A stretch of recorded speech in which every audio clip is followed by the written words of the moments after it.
Welcome, ladies and gentlemen. Adam Green here with No More News. Thank you all for joining me today, Saturday, June 21st, 2025, a day that will live in infamy. And I told you so. Trump, if you haven't heard already, Trump has bombed Iran. Put out a statement. We knew it was coming. He put out a statement today on Twitter. He's about to address the nation in about 10 minutes. We're going to play that live and cover all the news surrounding this. Trump said in his statement, U.S. strikes Iran's nuclear facilities. Oh, thank you, Optics Prime. Saturday night special. That's right. Special. Yes, thank you. Donald Trump says we have, and we knew this is coming because there was a lot of talk and rumors about these B-2 bombers to go drop the big 30,000-pound bunker busters to take out the underground nuclear sites in Iran. But apparently those were decoys, and they already had them over there because the bombing already happened. And Trump was also lying to them even more. Who's going to take this guy seriously ever again? He was saying, I'm going to decide in 2 weeks, and we'll have more negotiations. We'll see what they come up with when the Iranians talk with the EU for further negotiations. That was all a lie. He lied the first time, the first attack. In fact, all of this supposed negotiations was cover just so they can have plausible deniability and claim that they offered peace and they gave them a chance to make a deal. It was all lies. It was all cover. And Trump continues to lie. And they, just like I warned you guys for the last 10 years since Trump came on the political scene, that he is the guy. He is Zion Don. He is the Zionist pawn. And they wanted him for this war. Trump says on True Social a few minutes ago, we have completed our very successful attack on the 3 nuclear sites in Iran, including Fordo, Natanz, and Esfahan. All planes are now outside of Iran airspace. A full payload of bombs was dropped on the primary site, Fordo. I'm hearing rumors that it's actually still not destroyed, by the way, because it's so deep. We're going to get into some of that analysis later. All planes are safely on their way home. I'm not too concerned about the planes.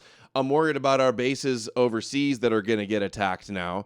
I'm worried about sleeper cell attacks in America. And all of this is going to do is escalate. They're going to respond, and then it's going to push for even more war, total regime change, and closing of the Strait of Hormuz, all types of other shit happening. Yeah, he's like, mission accomplished, right, fascist New World Order. It's like Bush putting up the mission accomplished sign on that aircraft carrier when it was not accomplished. Congratulations to our great American warriors. There's not another military in the world that could have done this. Now is the time for peace. I'm sure there's going to be total peace now. Thank you for your attention to this matter. Thank you for your attention to this matter. Unreal. You are owned by Jews, the top comment. Still 400,000 likes on this. So much for no more wars. So much for all the MAGA shills and the anti-Zionist propagandists that told you that Trump was going to stop us from World War III and no more new wars for Trump. I warned you. I told you so. I told you so over and over again. It was obvious. So here's some of the footage coming out. I'm not sure 100% if this is confirmed, the attack, but it looks like it may be one of them. We got the power chat in the description below. We got the power chat link on Rumble and on Odysee in the live stream. Where's Alex Jones? Yeah, he's gonna. People refuse to listen. They love the hopium. Harrison Smith did tweet out, though. He goes, I was wrong. He says he's betrayed. You weren't betrayed. It was obvious. He lied to you. He's a liar. He's a con man. He's a Zionist con man. How was this not obvious? Bombing for peace. Right. War is peace. So this was leading up to it. We all knew it was coming. I thought I was going to be able to just do the stream tomorrow and maybe cover it, but it happened tonight on Sabbath. The Sabbath surprise attack. Israel said that we won't wait 2 weeks. They'll act alone on Fordo. That's the main nuclear center that's deepest underneath the mountain in the rocks. There was also rumor before the official confirmation of the attack that Israel was attacking on the ground with commandos. That was the original rumors. Oh, and you bet your ass I'm going to go back and find all of my debates and all the times before he was elected in years in the past where I said Trump's going to get us in a war with Iran. They want Trump in for the Iran war and for Gog and Magog. You know it's coming. Iran's military headquarters announced that any country sending military aid via ship or plane to Israel, America, obviously, will be deemed complicit in aggression against Iran and become a legitimate target. Trump promised peace, and you suckers believed him. Complete vindication on Zion Dawn. Let's check in on Fox News and what they're saying about the attack. Strategy. Let's turn to Brett Velikovich. He's a former Delta operator, special operations soldier, drone expert. Brett, your thoughts on this night and what we may see at first light? The Q-tards are still saying, saving Israel for last. Trump's about to, up until like the minute before Trump attacked Iran for Israel, taking Gaza for Israel, deporting college students, kicking out the presidents and anti-BDS laws and anti-Semitism laws. Everything I warned about. At Michael57. Thank you, Michael, for the big dono. Well, my first thoughts, Brett, are the president made the right call. The time is now, and I'm glad the president made the decision. And I'm sure it wasn't an easy one, but the reality is talk doesn't work in that region. If talk was the option and writing nice letters to the mullahs and the Ayatollah to get them to stop their nuclear ambitions, we would have done that. But that's not the way this region thinks. The region only understands power, strength, decisive military action, and kudos to the president. It sounds like he also pulled off a pretty impressive military deception strategy. He didn't need 2 weeks to determine to strike. Iran already had years to fix their problems. They're like, brilliant deception. He's taking a book out of the Zohar Kabbalah Jewish playbook. Wage war by deception. Lie for the Jews to get us in another war. Just like he lied to the Goyim, he lied to America, he lied to MAGA, he lied to Iran. 2 more weeks. He's going to decide in 2 more weeks, he said. Bomb them right away. Oh, we're going to do negotiations. Bomb them right away. Hey, all of the Russian shills and Russian propagandists that put out the whole Trump is remember, people like guys like Stu Peters were telling you Mossad tried to assassinate Trump. I said, why would Mossad assassinate Trump? He's their guy. He's their Zionist plant. Or they said Trump's waging war against Netanyahu. They told us that too. All of that deception. And I don't think he thought he actually needed 2 weeks, and it was designed to kind of throw them off guard and conduct one of these strikes. And we're going to see what's going to happen. When the dust settles and the intel that results from it, it seems that we were starting to see. Hold on, Netanyahu speaking. No other country on earth could do. History will record that President Trump acted to deny the world's most dangerous regime the world's most dangerous weapons. His leadership today has created a pivot of history. Dude, saved his ass. And beyond to a future of prosperity. He's wanted this for 30 years. President Trump and I often Michael57 sent $10 on Rumble. Trump always said he was a snake during his campaign. Now he's bitten us. And tonight, President Trump and the United States acted with a lot of strength. President Trump. Thanks, Christians. Hey, thanks, Christians. The people of Israel, thank you. Thanks, Christian controlled op. This is what you got us with your synagogue of Satan bullshit. God bless our unshakable alliance, our unbreakable faith. Unbreakable faith, Christian faith. Thanks, Christians. In the past 2 hours with that speech there from. I love how we get addressed by our real president Netanyahu before Trump. Isn't that nice? And about a minute from now. A minute and Trump's going to speak. Look, you can see the 2 flagpoles that he just put up. This shot here. Blocking the shot of the White House. Yeah, so that feed is coming to any network, including ours. So they're monitoring any live feed that pops up. As soon as that happens, they'll go directly to it. I don't care if I'm in mid-sentence and they go to the president, because I'd rather hear from him than me right now, of course. as it's about a minute away from the 10 o'clock hour. Thank you, Parisia. You know his thing's going to suck. Hey, legend. And Thanks for putting in some overtime this weekend. Just popping in to pay my shekels, and I'll catch the replay. Thanks, buddy. I saw you were with your family and had family plans tonight. Well, World War III started. What will happen? Will there be a retaliation from Iran? What will that look like? So I'm not going to get into speculation. I don't have any live. What will it look like? Well, Trump put out a threat. He says Iran better not respond, or otherwise he's going to hit him again. United States. This will be, of course, live to the nation.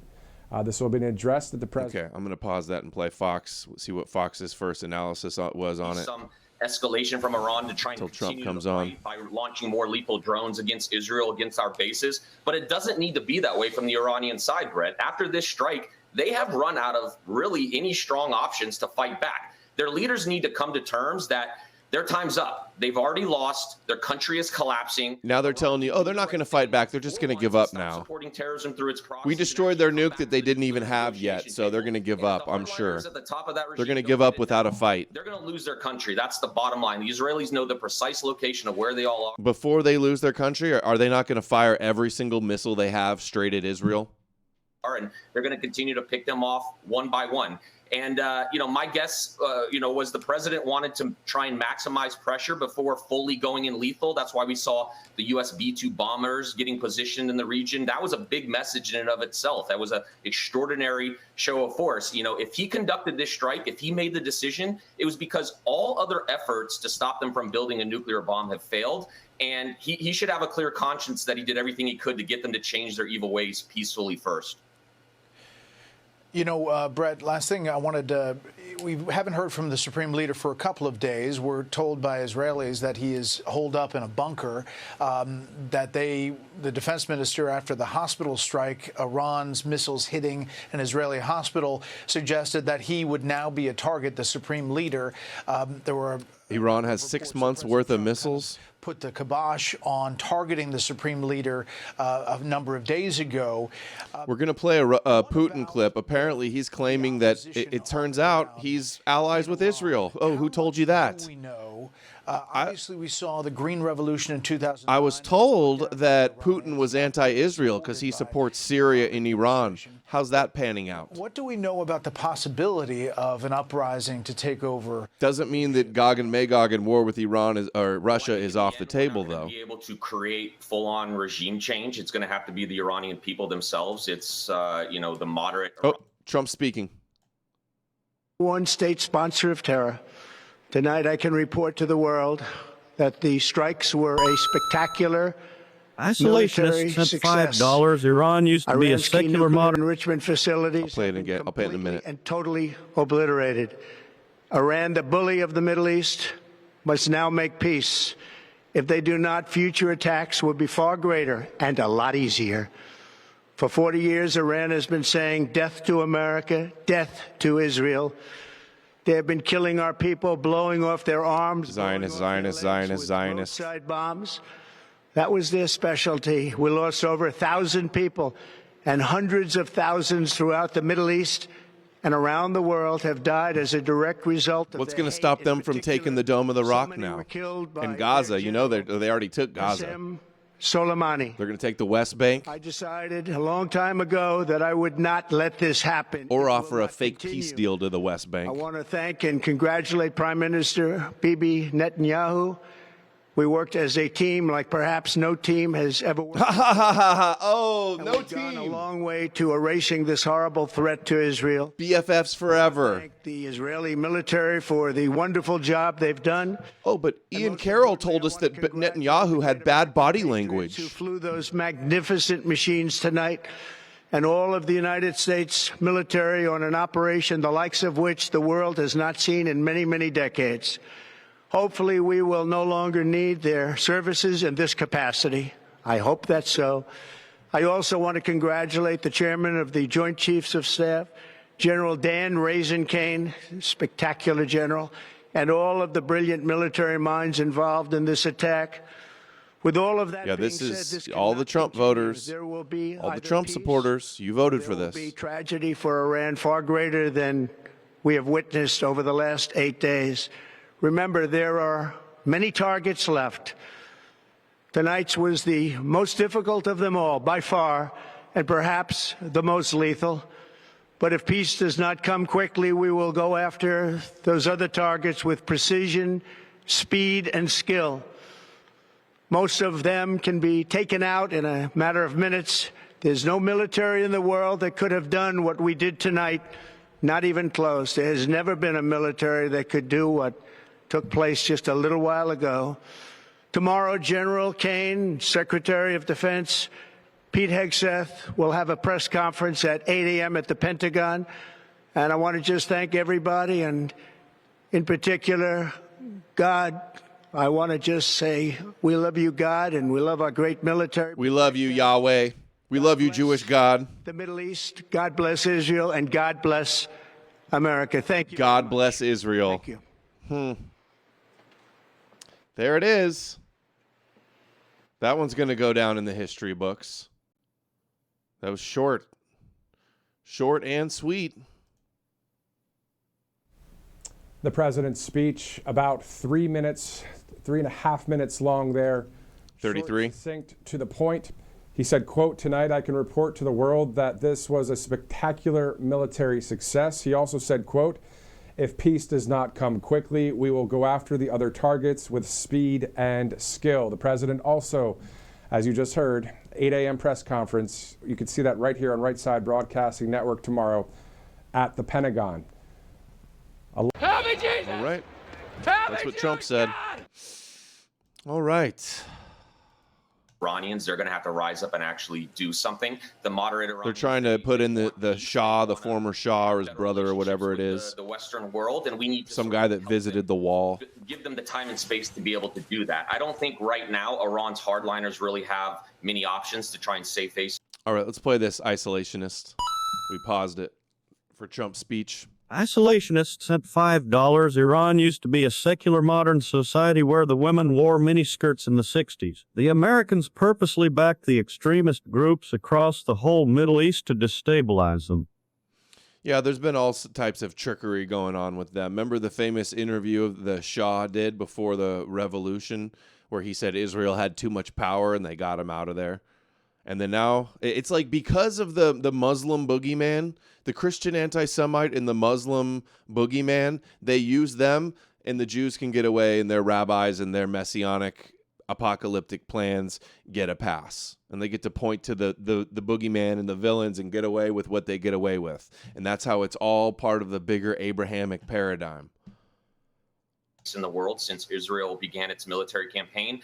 I don't think necessarily it's a good idea to take out the Ayatollah. Yeah, they're going to a religious figure. He's install a Cyrus. That could open up a whole can of worms from the religious side of things. But in the end, I don't think in the end they're going to surrender to the enemy who they fought for centuries. They have too much pride for that.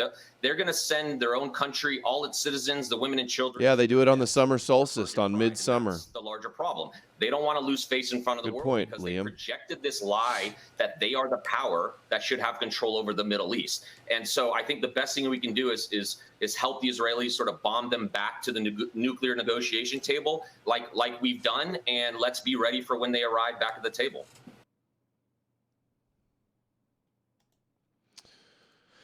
Let's see Hannity's latest on the breaking. I'm sure he's happy. President of the United States, I have some new information and breaking details to share about tonight's what is historic air campaign. Now, tonight, Iran's nuclear ambitions, they are officially dead. It appears the United States just completely obliterated Iran's top secret Fordow nuclear facility with 6 huge bunker buster bombs. Wow. It was originally 6. speculated that you would only need 2. It turns out they used 5 to 6. Maybe they did get it. America's stealth B-2 bombers, and that's not all. 2 other major Iranian nuclear sites, Natanz and... Does that mean they needed 6 of these B-2 bombers? Because I think each bomber can only hold 1 of these huge bombs. So they had 6 of them? White_stag sent $5 on Rumble. Being right all the time is getting tiresome. I know. I wish I was wrong. Things might be better off if I was wrong.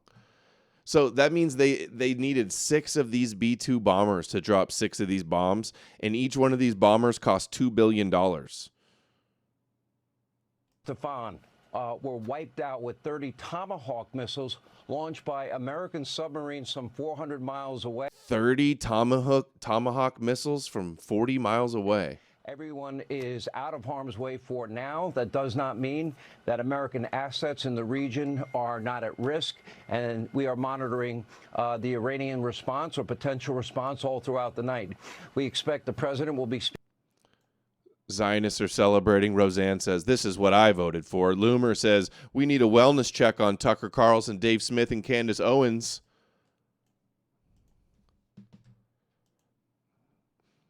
So this was Fox News. This was today or yesterday, the beating the war drums. They're like, God, hey, America, it's going to be so cool. It's just going to be just like Top Gun. Top Gun, which they very likely could have put out Top Gun to get people on board for this war. Below the surface, and then, of course... Yeah, so what we're looking at here is we're being told this is, I think, anywhere from just shy of 200 to 300 feet in depth. There are all kind of reports out there of 1,000 foot, but I think that's more propaganda. So what you end up doing is if you saw the movie, the latest Top Gun movie, eerily enough, this is that plot kind of coming to fruition in real life. Oh, just like right before 9/11, they came out with Pearl Harbor and called it a new Pearl Harbor. And then they give us Top Gun, the remake of Top Gun, and the bad guy is Iran. He's like, it's just like Iran. Who could believe it? Imagine what a coincidence. It's not just one bomb. It'll be eerily enough. This is that plot kind of coming to fruition in real life. It's not just one bomb. It'll be what do you know? Bomb after a bomb to get. What do you know? It's like almost like the CIA works with Hollywood to inject their predictive programming and propaganda. Yeah, military, movie, recruitment, advertisement, exactly. Doing is if you saw the movie, the latest Top Gun movie, eerily enough, this is that plot kind of coming to fruition in real life. It's not just one bomb. It'll be a bomb after a bomb to get through that penetration. And just lastly, that's what you're talking about. Can penetrate up to 200 feet below the surface. And then, of course, we'll see it try and put the second one in there and go down in there. Yeah. Let's bring in David Burke, our Top Gun and former Top Gun Berg, retired U.S. Marine Corps officer. Now, David, I don't know how well we did that, but you know this better than anybody. Talk to us about, questions over whether or not this can successfully be done. Joey Jones just crushed that explanation. You guys hit the nail on the head. So really well done. This absolutely can be done. There is not a cave in the world deep enough to defend itself against the American military if it needs to hit it. And you described the weapon system and the aircraft and the mating of that exactly right. Now, this is a hard problem to solve, but it is absolutely a solvable problem with this system. So they were already promoting this. Look, here's Wall Street Journal also promoting this is the bunker buster. This is their little video they did just 3 days ago about it. So we knew this was coming. The massive ordnance This is a GBU-57, known as a massive ordnance penetrator. At 20 feet long and weighing 30,000 pounds, it is the world's largest non-nuclear bomb and can destroy targets buried deep underground, earning it the name Bunker Buster. To destroy Iran's heavily fortified nuclear facilities, experts say these are the conventional weapons with the best chance of success. This is a big sucker. It is called the Massive Ordnance Penetrator, which basically sums up what it is. Here's why the MOP represents Israel's best chance at destroying Iran's facilities, and why it can't do it alone. The MOP is the largest bunker buster bomb in the US arsenal. It's designed to penetrate hardened targets and plow through almost 200 feet of rock before detonating. Due to the MOP's weight, they can only be carried by the biggest bombers, such as B-2s. One bomb is unlikely to burrow deep enough to hit Iran's nuclear facilities by itself. The metal is going to melt at some point, and so it does have limitations in terms of how far it can penetrate, and that's why you may have to follow it up with multiple instances. You drive a wedge in, it expands, and then you continue to drive it in the second time, and each time it's more effective. In a sense, you're trying to create an earthquake. You're trying to crack the mountain and to channel that seismic. Yeah, gas prices are going to go up like crazy. I saw Bitcoin was crashing. Let's check in on the Bitcoin price, see if it's still going down. Wonder how the stock market's going to look on Monday as well. The MOP is equipped with advanced guidance systems, including GPS, to allow for accurate targeting. Just dropped a few $1,000. With a delayed fuse, which allows the bomb to explode after it has penetrated its target. You're going to wait until it gets down in there before it blows up, because you want to maximize 6 of these. The energy. Every foot counts in order to get it deeper, to burrow down and to have the effect. Since it launched its campaign against Iran's nuclear program, Israel has damaged critical nuclear infrastructure and killed scientists. Iran has denied trying to build nuclear weapons and says its nuclear program is peaceful. According to the International Atomic Energy Agency, Iran already has enough highly enriched uranium to make around 10 nuclear weapons. Satellite images have shown damage at nuclear facilities, including Iran's largest enrichment facility, Natanz. But one key location remains unscathed, the Fordo fuel enrichment plant, where Iran produces highly enriched uranium. It's hidden in the mountains and is believed to be buried up to 290 Who owns Wall Street Journal? Ground. It's harder to hit deliberately so because the Iranians buried it under a mountain. Look, the U.S. put NORAD. Dow Jones and Company, Rupert Murdoch, so it's the same as Fox News. A lot of rock. And you want to raise the threshold for your adversaries to hit something. Sometimes it's just really useful to bury it. While Israel has bunker busters, none of the ones in its arsenal are powerful enough Israel needs us to hit Fordo. We have to do it for them. Why the Israelis probably need U.S. assistance. The Israelis have a lot of bombs, but they need things that can kind of crack the mountain and create a wedge to create the tremors and to create vibrations that will be helpful to destroy the facility. In addition to lacking the weapons to destroy... Anybody saying that Kamala would have done this too? I don't think so. Trump is so much more Zionist than Kamala is. Fundamentally, there's a choice here to be made about whether it is in the U.S. national interest to take out Fordo, to take out the Iranian nuclear. Oh, well, I guess we got our answer there. Here's another one on the B-2. This is the B-2 Spirit Bomber, the most expensive aircraft on Earth. Each one costs over $2 billion to build, with a radar-evading design made from composite materials and a wingspan of 172 feet, making it a master of stealth in the skies. It can fly 6,000 miles without refueling and burns around $150,000 per flight hour. And this is the Moab, affectionately known as the mother of all bombs, the biggest non-nuclear bomb in the world. Weighing over 21,000 pounds, with a blast radius of more than a mile, each one costs about $170,000 to build. And guess who can carry it? That's Only the B-2. So if you ever see one of these flying overhead, just remember, you were not the target.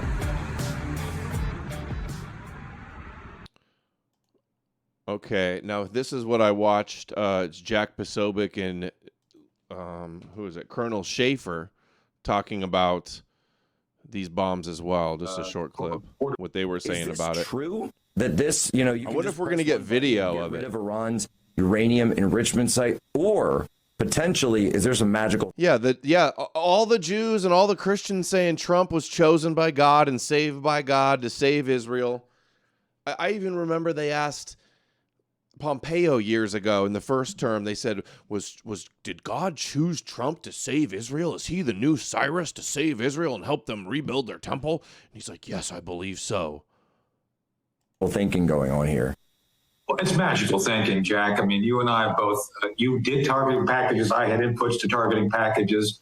I've been a planner, military planner, where we have to look at the range of things regarding a campaign, everything from kinetic strikes to special operations force options. Yeah, 170,000 seemed way too cheap. I'm sure it was each bomb is many million. They just didn't want you to know how many of your tax dollars are going for wars for Israel. That's probably why they were lying about that. And this is the deal regarding Fordo. You would have to have a strike package of 10 B-2 Spirit bombers coming in, one after the other. Well, apparently they did it with 6, he says. I've been seeing a lot of 6s recently, by the way, about regarding this. Dropping the ordnance. So these are penetrators, but Jack, to get to the level we're talking, you're going to have 10, count them, 10 of those penetrators get deep enough to have an effect. That's how deep this thing is. So And then, oh, by the way, what happens if we have to go in and verify we did the job we said we did? Oh, by the way, what happens to the radiation that comes spewing out once you penetrate the facility? So General Tony Zinni, the commander of Central Command, one of my friends and mentors, told me that Bill Clinton, this is back in the 90s, Bill Clinton would ask him, hey, General Zinni, can you do X? Can you defeat X? And Zinni would say, yeah, I can do that. But then what? So I think, Jack, as much as we can talk about ordnance, we can talk about effects, nobody can actually define what our end state is or what would happen if we do this. The then what seems to be the piece that everybody is missing, and I think President Trump has got it. That's why he's taken a deep breath and thinking about this before we act. Didn't take much of a deep breath. He's like, okay, go bomb them for Israel. Okay, they got me on the Epstein tapes. Okay, I got several hundred million from the Adelsons. More Fox News. There so much talk about these bombers in the last few days. I think with any, we knew it was coming. Yes, we war game everything out. I think it's very unlikely that this thing is thousands of feet under the ground. I think Iran and, a lot of the individuals we fight against over there like to put out a lot of disinformation. I think it's probably more realistic that we're looking at 200 to 300 feet down. Now, we have the ability, the U.S. has the only platform. We can either bring these things on B-52s, which is a little more dangerous, or we bring them in on the B-2s, which have more of a stealth signature. When they launch these things, they're precision guided. We can drive it into that initial point.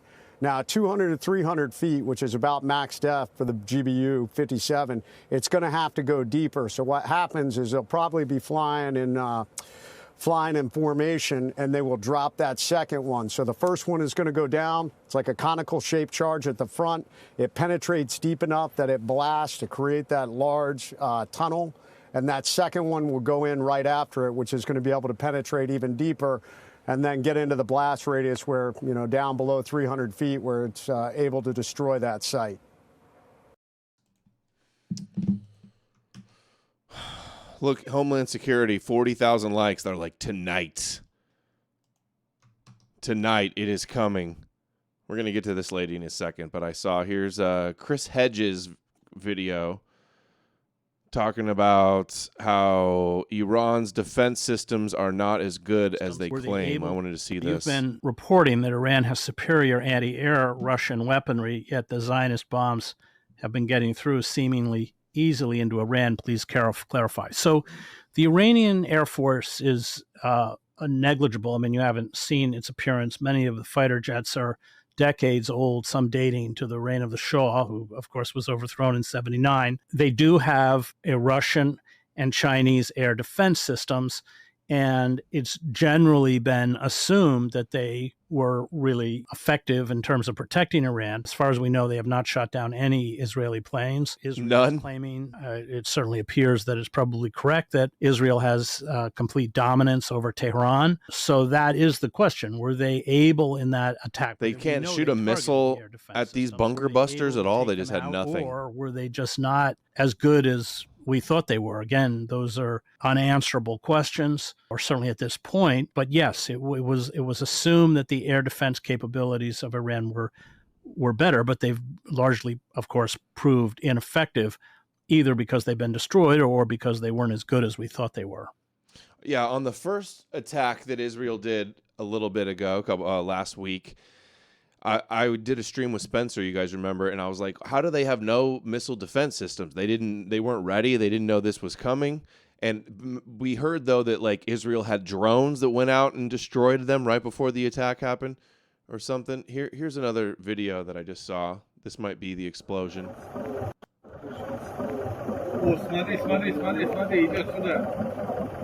Is this what we just did, possibly? This is what the attack looked like? That is a big fireball.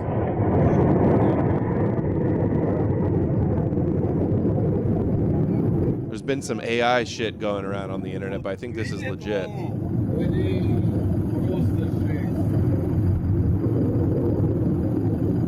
Their defensive systems were destroyed by Israel's drones, right?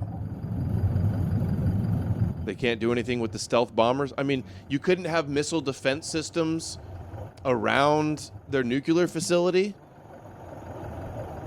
They had to know this was coming. Everybody knew this was coming. This one's old. Yeah, probably is. Probably is. Here's a compilation of Trump promising that he's going to stop World War III. Let's see this. These globalists want to squander all of America's strength, blood, and treasure, chasing monsters and phantoms overseas. In addition, there must also be a complete commitment to dismantling the entire globalist neocon establishment that is perpetually dragging. What is the response from Iran going to look like? Because they still have a lot of missile launching sites. Are they going to fire everything at Israel and our bases right now? Trump threatened that if they do, that he's going to hit them even harder. Dragging us into endless wars, pretending to fight for freedom and democracy abroad. We should have never got into the... Yeah, right. That's a good point. This proves that Iran was never a threat to America. They can't even protect themselves against Israel.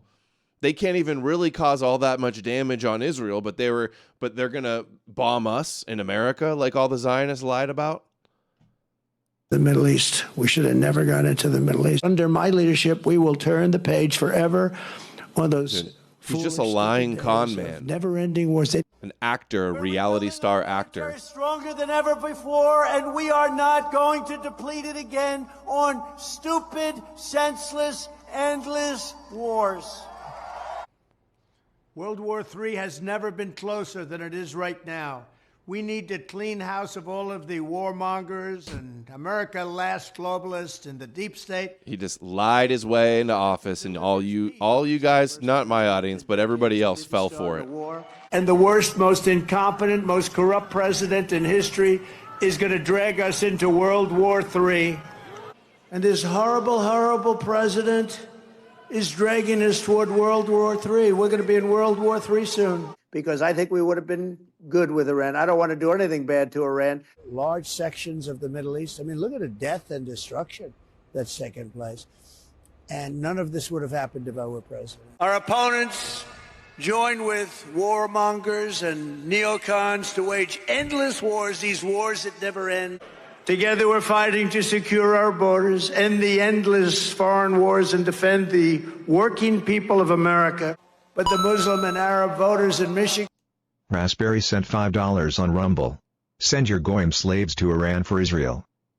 Yeah, I don't know if we're going to have boots on the ground. I think it'll just be, advanced weapons, fighter jets, missiles, subs, And across the country, aircraft carriers. To the endless wars and a return to peace in the Middle East. That's all they want. Speaking of World War III, I'll keep you out of World War III. What would happen if we had a war? We won't, with me, but you will have World War III, I believe, without me, but we won't have. I will be sure that World War III will not happen. I'm the only one can say it won't happen. But I stand here today, and I'm the only candidate who can make this promise. I will prevent, and very easily, World War III, very easily. Very easily. I'll end the Ukraine-Russia war on day one with one phone call. Oh, who would have known that Trump was a pathological, narcissistic liar? But hey, the Jews are real excited. Let's listen to this woman with the biggest Star of David necklace I've ever seen. For going after Israel for randomly. Oh, God. Hi, I'm Shula, I'm Israeli, and we in Israel applauding you, Trump, for standing up with Israel and for supporting Israel in destroying the nuclear reactors in Iran, which is really controlled by a regime that is like a Nazi regime that stated that they want to kill all the Jews. And the first nuclear bomb will go on Israel, and after that they will continue with Europe and United States. They say death to Israel and death to America. Oh, they're gonna nuke you, United States. Sure. Dominic sent $5. Iran and Yemen are going to destroy the oil supply, which will destroy the world economy and cause the downfall of the U.S. mission accomplished. Yeah, we got our 40 trillion in debt and growing fast. We've got the tariff fiasco. We've got the communist protest around the country.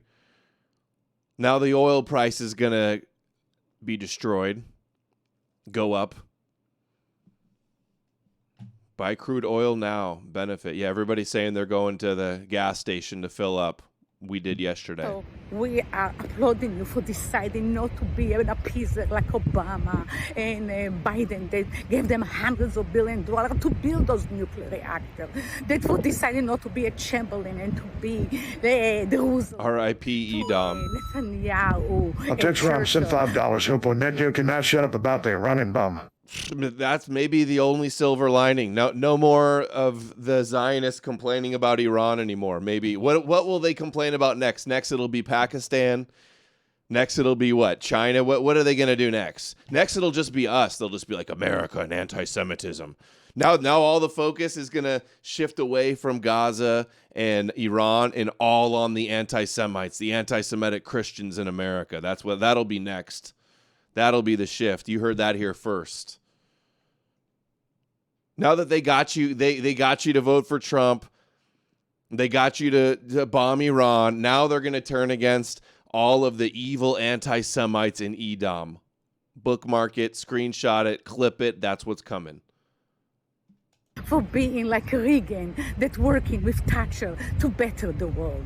We are applauding you and we are asking you to let Israel finish the job, also by eliminating the Nazi regime of Khamenei, and for going that Israel can go after and eliminate Osama bin Laden, the one that Khamenei, that they were the mastermind and the master financier of October 7, that let us finish with him. Come on. This Iran's the mastermind and financier of October 7th. October 7th didn't cost all that much money. They always keep saying this, like, oh, the $6 billion to Iran, and they backed October 7th. They basically is a guerrilla effort. Shoestring budget guerrilla effort. Like little invasion. Or if we catch him, let him have a trial for crimes against humanity, for going after Israel, for Gal Gadot let herself go. bombs that are like giant bombs with explosive of 1.5 ton in order to destroy and kill as many Sabbath is about to end. Adam King is going to be so happy right now. that killed thousands of Americans and held hostages when they started the revolution in 1979 for a year and a half. The Americans did nothing. They killed thousands of American soldiers and maimed them in Iraq. I'm just going to, I know, so insufferable. I'm going to let it finish. It's 10 more seconds. Otherwise, I would shut it off. Twice and try to kill Prime Minister Netanyahu once. This is a regime that is destabilizing and is number one sponsor of terrorism in the world. Well, at least somebody's happy, right? Let's see what Alex Jones is saying. Blame them as well, or they could kill Trump as the media is pre-programmed and blame it on Iran. Oh, come on. Right into that trap. Yeah, they're going to kill Trump that when he just gave them everything they want. So you can just keep going through the scenarios here, people. And that's why the majority of Trump's advisors in intelligence and the military, including his chairman of the Joint Chiefs in the news, that he has advised Trump against direct action against Iran for just some of the reasons I just listed. Okay? So this is an adult discussion here. The average man can tell you all the football and baseball scores or, you know, what the horsepower of that car is. And look, I'm a dude. I could do that in the past as well. Not anymore. I don't watch any football, maybe once a year. I don't get into the engine specs anymore, though. Okay, stop tooting your own horn, Jones.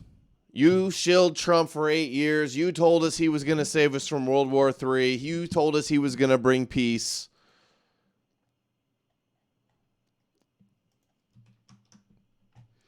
Even Bannon saying Fox News, he's asking if Fox News works for a foreign government, if they work for Israel. And we're going to show you some more Fox News clips. Decisive action. They do. When we can take out Fordo. Isn't Rupert Murdoch super close friends with Netanyahu? Didn't he donate to Netanyahu's campaign, if I remember correctly? One swoop. Yo, thank you, Indomitably. You're the man. Sent $50 on Rumble. Professional clown Alex Junstein, who ran cover for Israel for decades, is going to have an adult conversation. Exactly. Exactly. Of an airplane. With one swoop of an airplane. Of course, Kayleigh McEnany is infantile. Let's be blunt. That right there is dangerous. That is dangerous, and that is on Fox all day long. I'm absolutely serious. Why do you not think that they're representing a foreign government? Hannity, Levin, the whole crowd. There should be an investigation. Has there been intelligence, or are the guys taking ads? See the AIPAC ads all the time over there. And using Yeah, we need an investigation into all of the right wing, and even into you. You're an ultra-Zionist as well. He said like, let the games begin or something too, as well. Here's some of Fox News yesterday. They had 4. This is how they're getting all the MAGA boomer Christian Zionist on board for this. All the talk about, we're all waking up. Oh, everybody's being red-pilled. The Overton window is shifting. The mass awakening. Oh, you elected Trump, empowered the Zionists more than ever. It elected Likud and Netanyahu's guy. And now we got another war.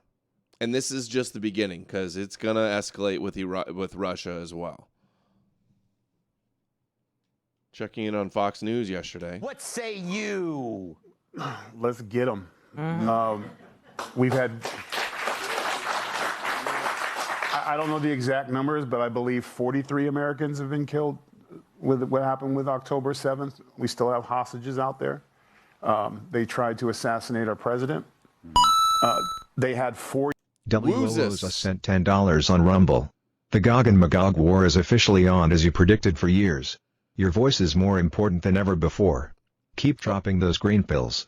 It's on all right. And in the grand scheme of things, it actually started on 9/11. Because remember what they said, like 7 countries in 5 years, and Netanyahu pushing for regime change in Iraq and Iran. It was always Iran also was the big one they wanted to go after. Like the rabbis say, like Rabbi Jonathan Cahn says, it started the third World War III, and the third war of Gog and Magog started on 9/11. And Trump was all around that as well, connected to the Twin Towers also. And now in office, and things are all playing out. For years to basically rebuild their nuclear stuff. That's why it's so deep at the bottom of the mountain. We don't know what they have in there. There is a weapon of mass destruction because they had 60 days to fix this. And they got comfortable in 4 years being able to do what. Cabbage Bandit, thank you. $25 on Rumble. Overtime pay for you, Adam. No one else I'd rather listen to during this. Thank you, Cabbage Bandit. Appreciate that. That's very kind of you. Whatever they want. They build up their resources. They could have gone on to do other positive things, but what do? They loaded up Hamas. They loaded up. What's his socks doing here? He's got sweat. He's got like a baseball shirt, backwards hat, sweatpants, and socks. The token black on Fox News, pushing for another war for the Jews. Couldn't make it up. Decided to invade Israel. So America, how many times do we have to get little hits in the face? To all the people who lost their family members, to all the people who were waiting every night to see if their hostages were going to come home, or the ones that got home in the body bag. We always say one American death is too many. They tried to assassinate our president. That's another thing. At what point is it time? Really? Source Netanyahu. Source is Netanyahu. Iran, your time is up. It's time to make you new Persia. And if we bring those big, beautiful bombs, as he calls them, and place them in the right place, and their little mountaintop is gone, they have nothing left. They're down to this is the time where you need to support Israel, because Israel deals with a real. Hold on. What is this argument? Supposedly they were 2 weeks away. They didn't have a bomb. So you destroyed the bomb that they didn't even have? So now you think it's over because you destroyed a bomb that they didn't even have? These are the people that you were fear-mongering that they had the capability to strike America? Existential threat every day. And Saudi Arabia, Egypt, Jordan are all in line this time. Everybody. No, just Iran supported Gaza, and they were the only people standing in the way of Israel in the Middle East for their complete domination. And now the Dome of the Rock. Now who's going to attack them and stop them from taking the Dome of the Rock so they can rebuild their third temple? Everybody on the region wants peace, but there's one small little one. Syria ain't Syria anymore. Turkey ain't Turkey anymore. So Iran needs to become Iran. Past tense. Right. Iran needs to become Iran. We knew this was coming right after Trump announced that Palantir's J.D. Vance was going to be the VP. He was at, what was it? What is it called? Not the RNC. Anyway, right away, he got nominated. He called for bombing Iran. Joe Biden's done nothing with it. Donald Trump would reinvigorate. A lot of people recognize that we need to do something with Iran, but not these weak little bombing runs. If you're going to punch the Iranians, you punch them hard, and that's what he did when he took out Soleimani. Punch them hard. By the way, that action, people said that it would lead to broader war. It actually brought peace. It actually checked the Iranians and slowed them down a little bit. But This is at the Republican convention. let me just say something about this Iran issue, because maybe the most important diplomatic breakthrough of the Trump administration was the Abraham Accords. If you want to check Iran, the way to do it is to, one, withdraw their oil money, which of course Joe Biden's been bad about, but you've also got to enable the Israelis and the Sunni Arab states to work together and actually provide a counterbalance to Iran. Now they're going to talk about peace in the Middle East and advancing the Abraham Accords and discussion about the Third Temple. And I still think that there's going to be at least talk about a peace deal with the West Bank of Palestine, and they're taking Gaza. Joe Biden And a whole lot of bragging about, you think Trump has been bragging for the last few years about being the greatest president for Israel ever? Just think now. Now we're never going to hear the end of it, of how Trump is the best president for Israel of all time. Never going to hear the end of that. nothing.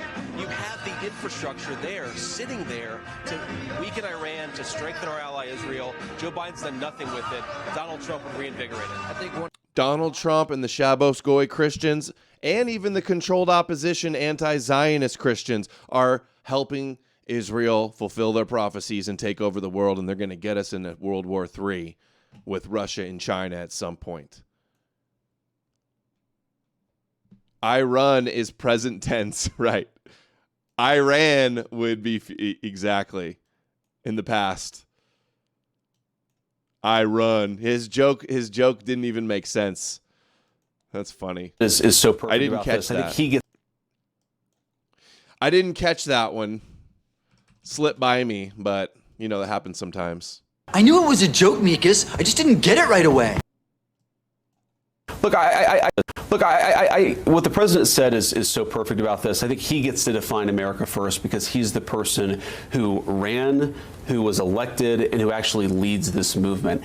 And for all of the online chatter, what I see, and I've seen it very privately, of course, and I've seen it very publicly, the president is very focused on a core American national interest. And that national interest is the state of Iran should not have a nuclear weapon. So how long do you give diplomacy a chance to work before it's time to drop a bunker buster? Look, the president has to answer that question, right? And I think that what he said is he's going to pursue diplomacy until he thinks that there isn't an opportunity. And once he was lying about pursuing diplomacy. They knew they were going to drop these all along. Let's get real. He decides that diplomacy has completely run its course, that we're not going to get anything out of additional talks, then I think the president is going to do what he needs to do to end Iranian enrichment and end that Iranian nuclear program. Again, the president will make that final decision. I do think that we're running out of time, but as the president said yesterday, he wants to give it a little bit more time to see what diplomacy can accomplish.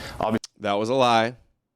He didn't give it more time. He said he was, and he didn't. See a lot of people in President Trump's ear giving him advice. Sure. Whether it's the military, his cabinet, you yourself. What advice are you giving him? The advice that I'm giving him is, sir, trust your instincts. He's got the best instincts of any president I've ever seen, of any. It's kind of like, what's his name? Trust his instincts, i.e. all the Zionists that surround him, and tell him what to do. Like Mike Huckabee, who sent him that text message and said, trust God, listen to God, listen to the God of the Jews, listen to the God of the Bible, defend his chosen people. We know what that all meant. A political leader that I've ever seen. I think that he knows when diplomacy has run its course, and he'll know when ultimately he has to employ the American military to make sure that Iran doesn't have a nuclear program. You said you think we're running out of time. The president says he wants to take about 2 weeks to think about it. Is that within your range? Well, I think as the president said, he laughed because he knew that's a lie. He's not going to tell anybody exactly when or what he's going to do. He's going to continue working. It was misdirection. Trump is a bullshit artist. He's a salesman. He's a pathological liar. This process, he's going to let the diplomatic process unfold. And in the meantime, of course, the president of the United States can do whatever he needs to do, whenever he needs to do it to keep the American people safe. Yeah, I'm sure this was all about keeping us safe, keeping the American people safe. Now Americans and Europeans all over the world are at risk of getting attacked by Muslim attacks because we did this. Now the world hates us more than ever over this, and there's going to be terrorist attacks. There's going to be Muslims driving their car through Christmas events, even more so because of this. You know it's going to happen. Here he was in the debates, vice presidential debate, backing a preemptive strike. Don't say you were betrayed. They told you they're going to do this. They lied to your face as it was obvious, and they told you it was going to happen.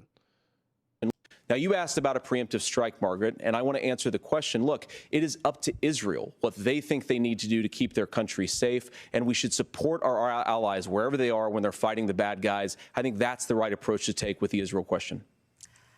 Now, you asked about a preemptive strike. The Israel question, do whatever they want. Promises made, promises kept. Here he was saying they're running out of time for diplomacy and that bombing Iran is actually America first.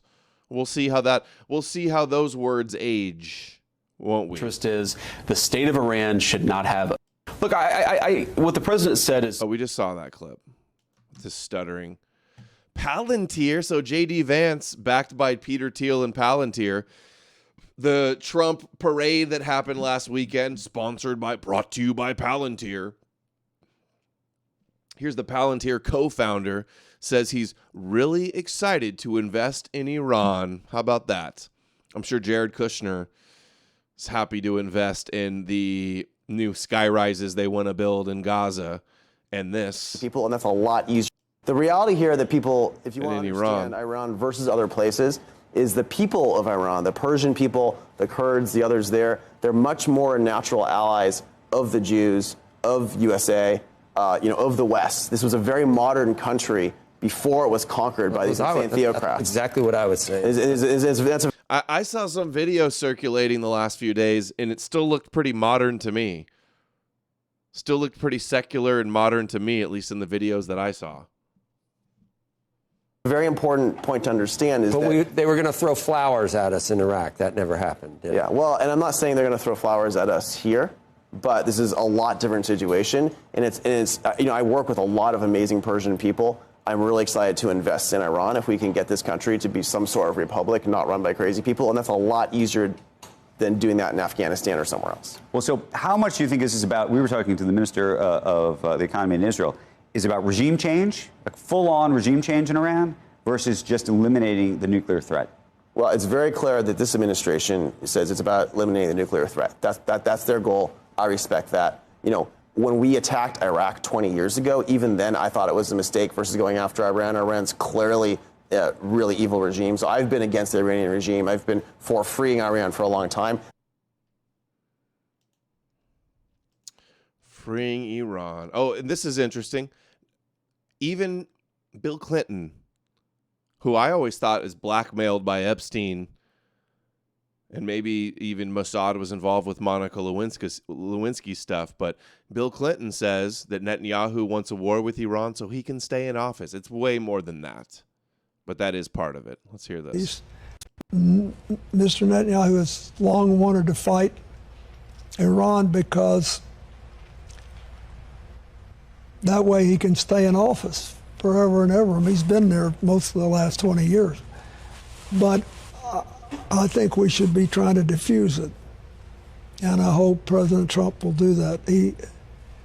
I hope anybody there will do that. We've got to stop. We've got to convince our friends in the Middle East that we'll stand with them and try to protect them. But choosing undeclared wars in which the primary victims are civilians who are not. You know what's funny too? Just like the Iraq War, in 20 years from now, if the world hasn't, if we're still around in 20 years, anybody that says like, oh, the Jews and the Zionists pushed us for this war in Iran, when it turns out to be a huge disaster, they'll say that's anti-Semitic. That's not true. That's not what happened. It was white people. Trump did it because of some other bullshit reason. That's what they'll say, even though it's so apparently obvious. Just like it was the Zionists that pushed for the war in Iraq and the war on terror after 9/11. It's the Zionists that are pushing for this war. And it's still the continuation. Trump came on the political scene and he's like, we should have never gone into Iraq, and these neocons, and Bush is bad, and he's about peace, and he's going to save us from our debt. The debt's up to $40 trillion, and he's got us in another Middle Eastern war. Politically involved one way or the other, just want to live decent lives, is not a very good solution. Do I think that we have to try to stop Iran from having a nuclear weapon? I do. I tried at that, and we had some success. But we don't have to have all this outright, constant killing of civilians who can't defend themselves, and they just want a chance to live.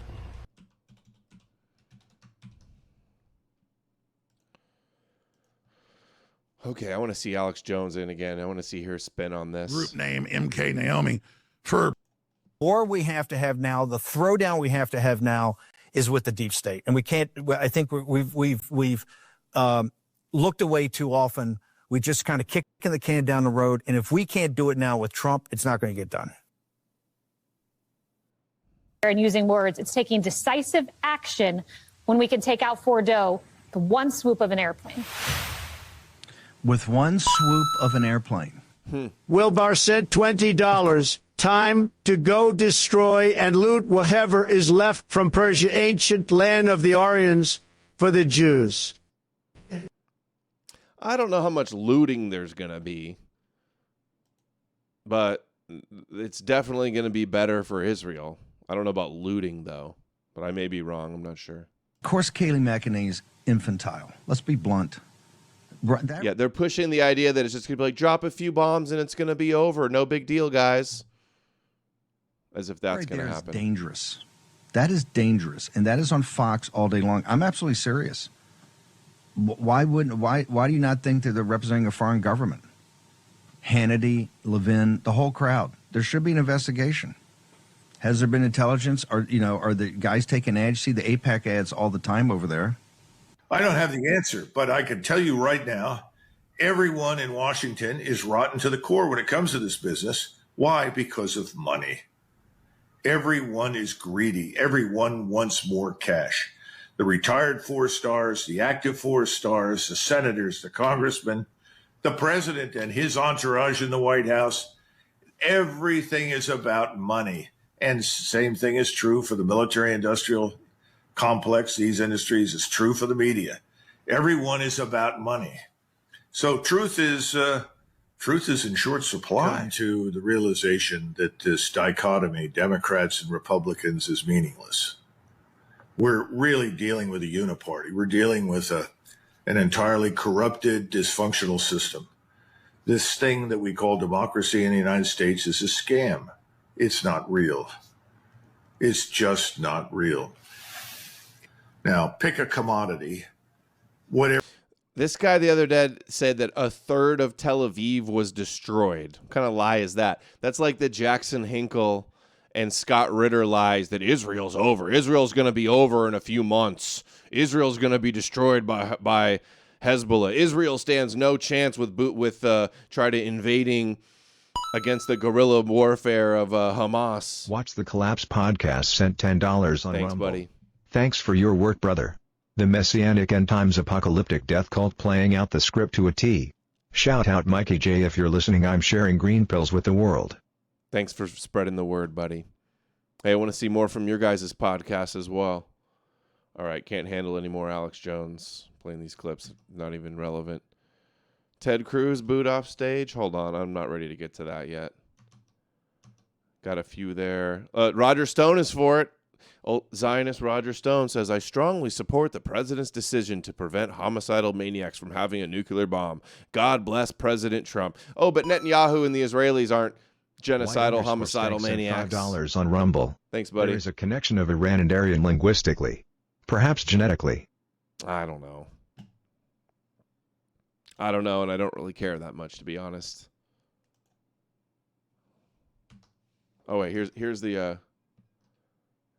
Iran is fighting against multiple adversaries. Here's a little breakdown video from TikTok. I want to see this. When Iran launches missiles towards Israel, first of all, they try to intercept them with American warships in the Persian Gulf. If these missiles leave here, then they try to stop them with American military bases in Iraq. Even if they pass through here, as soon as they reach Jordanian airspace, Jordanian air defense systems and American F-35 jets there try to destroy them, and they are also targeted by American warships in the Red Sea. After avoiding all this, when they approach Israel, British air bases and American warships in the Mediterranean Sea try to destroy them once again before they enter Israel. Despite all this, some missiles reach Israel. At least 3 to 4 types of defense systems with a range of 2 to 2,000 kilometers are waiting for them in Israel. After going through all these difficulties, some missiles also make their way to Israel. If it misses the target, it is a great success for Iran.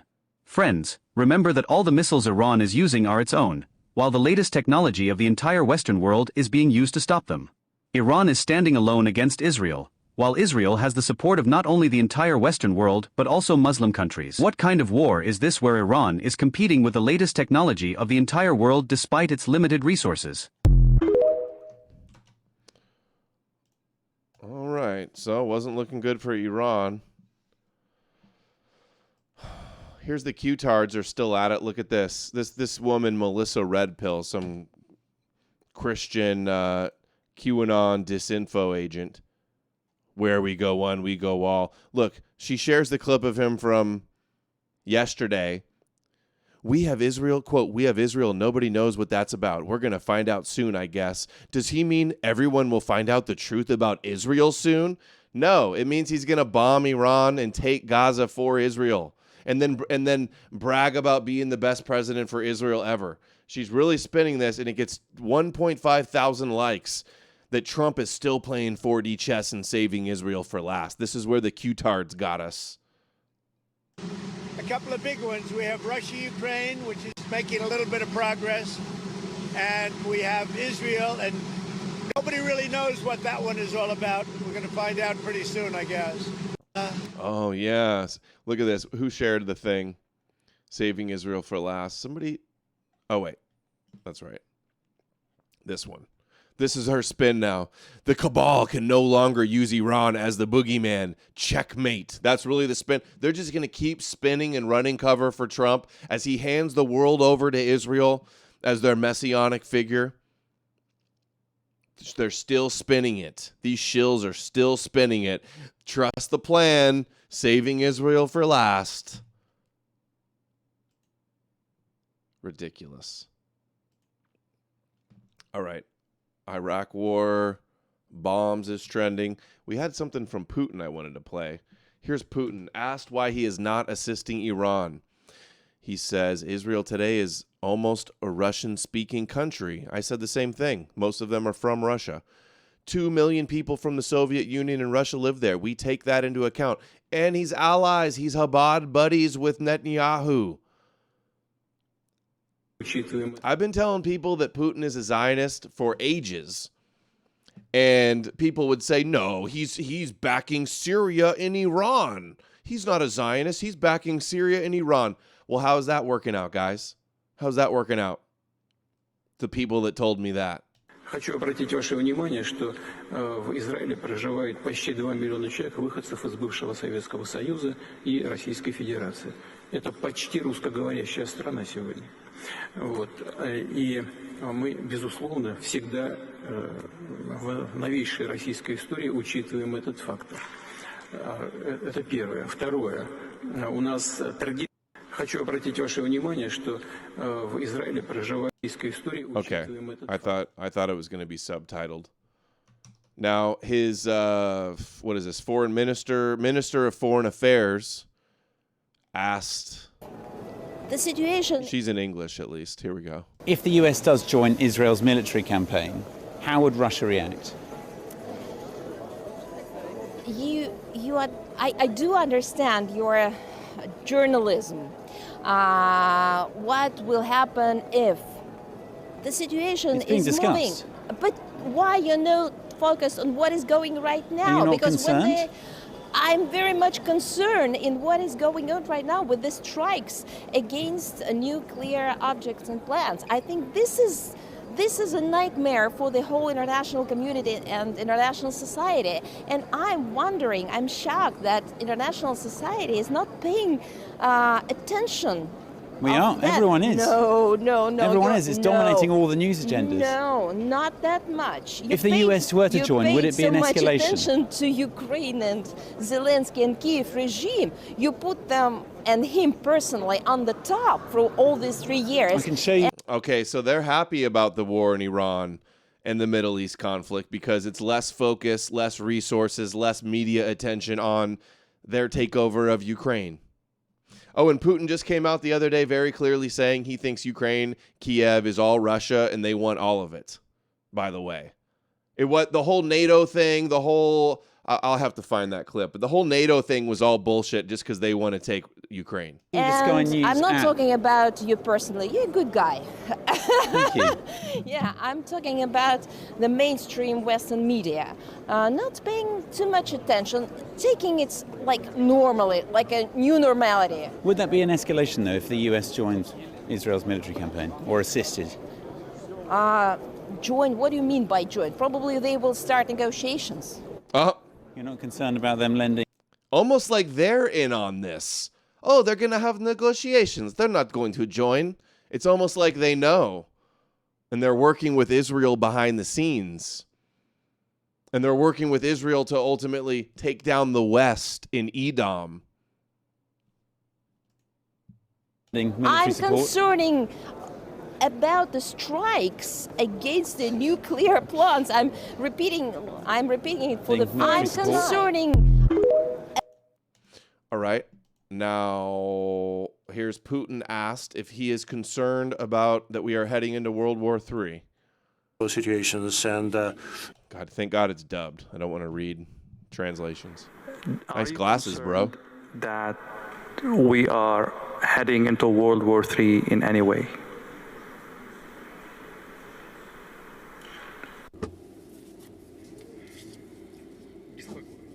it does concern me. And there is no irony about it. This is no joking. A lot of conflict potential is out there, and it's growing. Right next to our borders, there is one conflict that directly affects us. I'm referring to the conflict in Ukraine. Now, see what's happening in the Middle East. And clearly, we're very much concerned with what's happening around nuclear facilities of Iran. We're very much concerned with the possible implications and outcomes. And definitely, this requires not only very much attention on our part, but also we need to seek solutions to those situations and peaceful solutions along all these lines. And again, I'm very candid here, and that's why we're here, by the way. And here's Putin the other day admitting that they want all of Ukraine, which Trump even said, by the way. On True Social, he tweeted out recently, a few weeks ago, that Putin's gone crazy and he wants all of Ukraine and he's killing lots of people. Сказали по поводу областей на Украине, которые мы считаем своими. Okay, I guess I got to read it. Russians and Ukrainians are one people, and in that sense, the whole of Ukraine is ours. That's the quote. All right. Let's see. So Lucas Gage has the #1 song in the world right now that he made on AI called Boom Boom Tel Aviv. Well, it's Boom Boom Iran now, big time. And it's going to probably be even more boom boom Iran if they fire any more missiles at Tel Aviv, because we're already in it now. We've done our bombing. If they shoot one more missile at Israel, they're going to flatten the rest of Iran. But here's the song. It is a catchy song. And it's got like billions of views in the last few days. Lucas Gage made. Yemen ready to attack all American ships and warships in the Red Sea. We're going to play that in a second. And also, Iranian official says fuel ships will not pass to Europe through the Strait of Hormuz. If gas prices skyrocket because of this, #1, we're going to bomb the shit out of them some more. And if gas prices go up, everything's going to go up. It's going to crush the economy. It's going to crush the world markets. According to plan, yeah, that's what's going to happen next. And they sold it as, oh, it's just going to drop a few bombs and it's going to be over. This song is pretty great. I can't deny it is very catchy. It's been stuck in my head. Even my daughter heard it. I was listening to it, and she's even saying Boom Boom Tel Aviv. Really to celebrate, though, considering there's been like 20 casualties, maybe a building or two blown up, and now Iran is going to be regime changed and obliterated if they try to retaliate again. It's the anthem of World War III, made by Lucas Gage.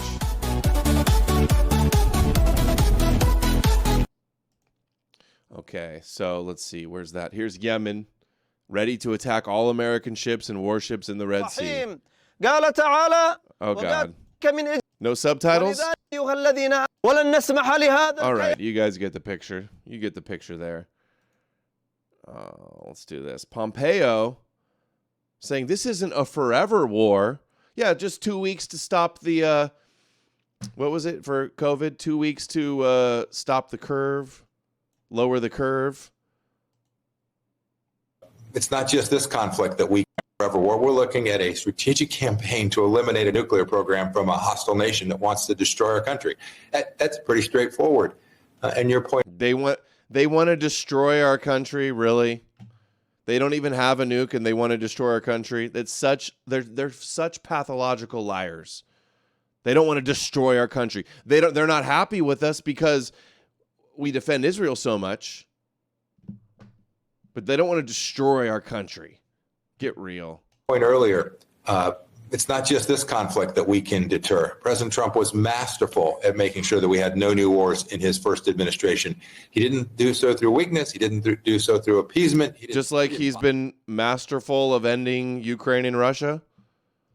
Just like he promised no new wars, and then now he's bombing Iran, and it's not over yet. Other countries off. He demonstrated America's willingness to do the necessary to keep Americans safe. And so if we are able to support Israel and we do so effectively, I promise you're right.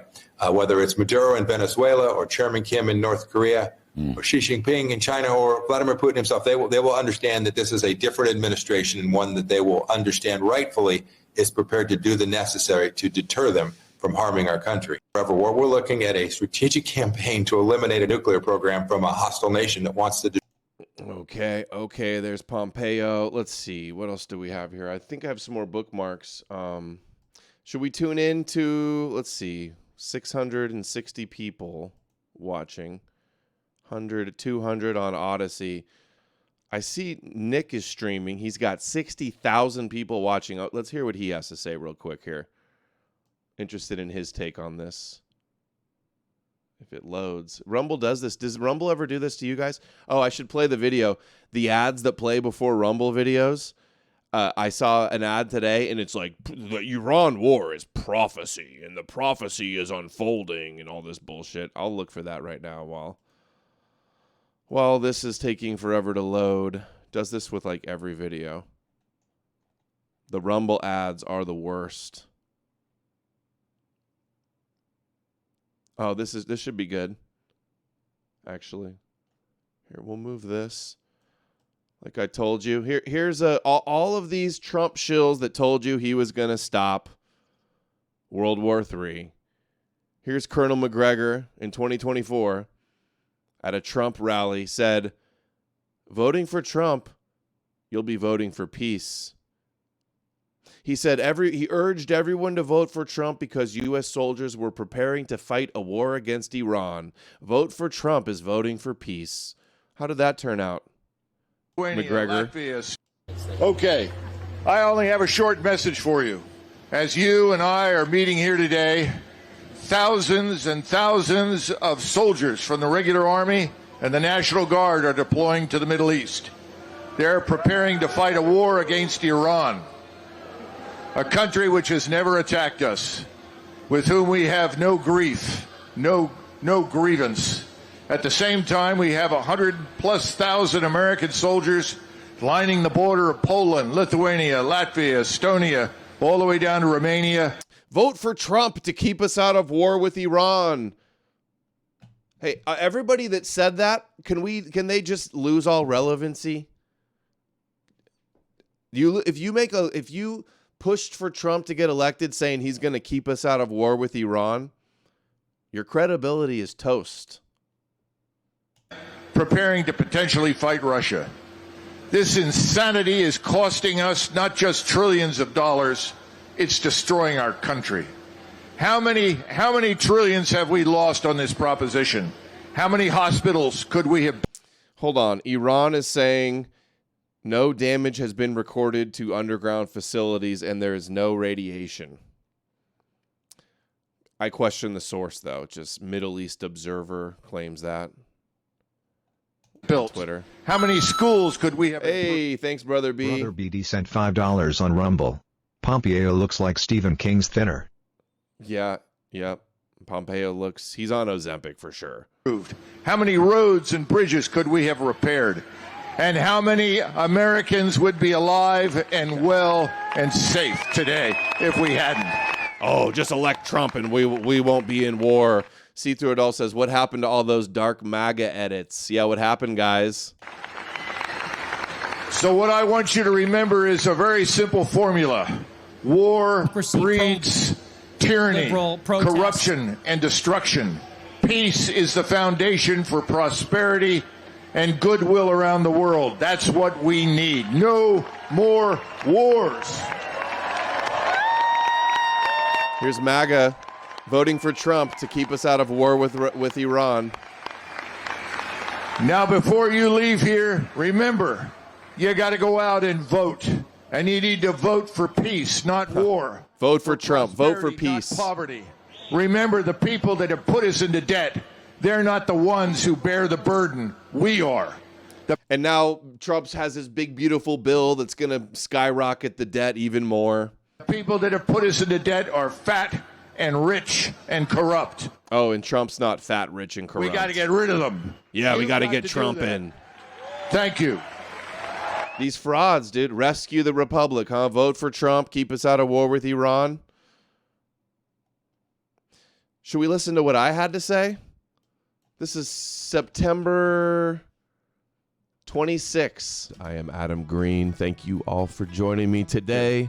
2024, Thursday, September 26, 2024.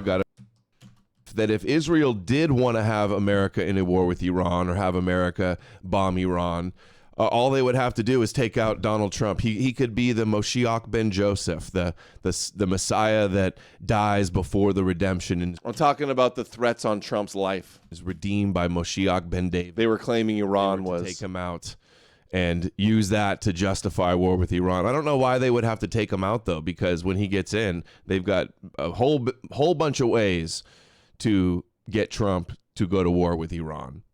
They could do attacks. They could allow an attack. They could stage something. They could make something up. Or they could just do nothing at all because he's their guy. Some fake intelligence. Well, that's what it was, fake intelligence, probably. If it at a very minimum.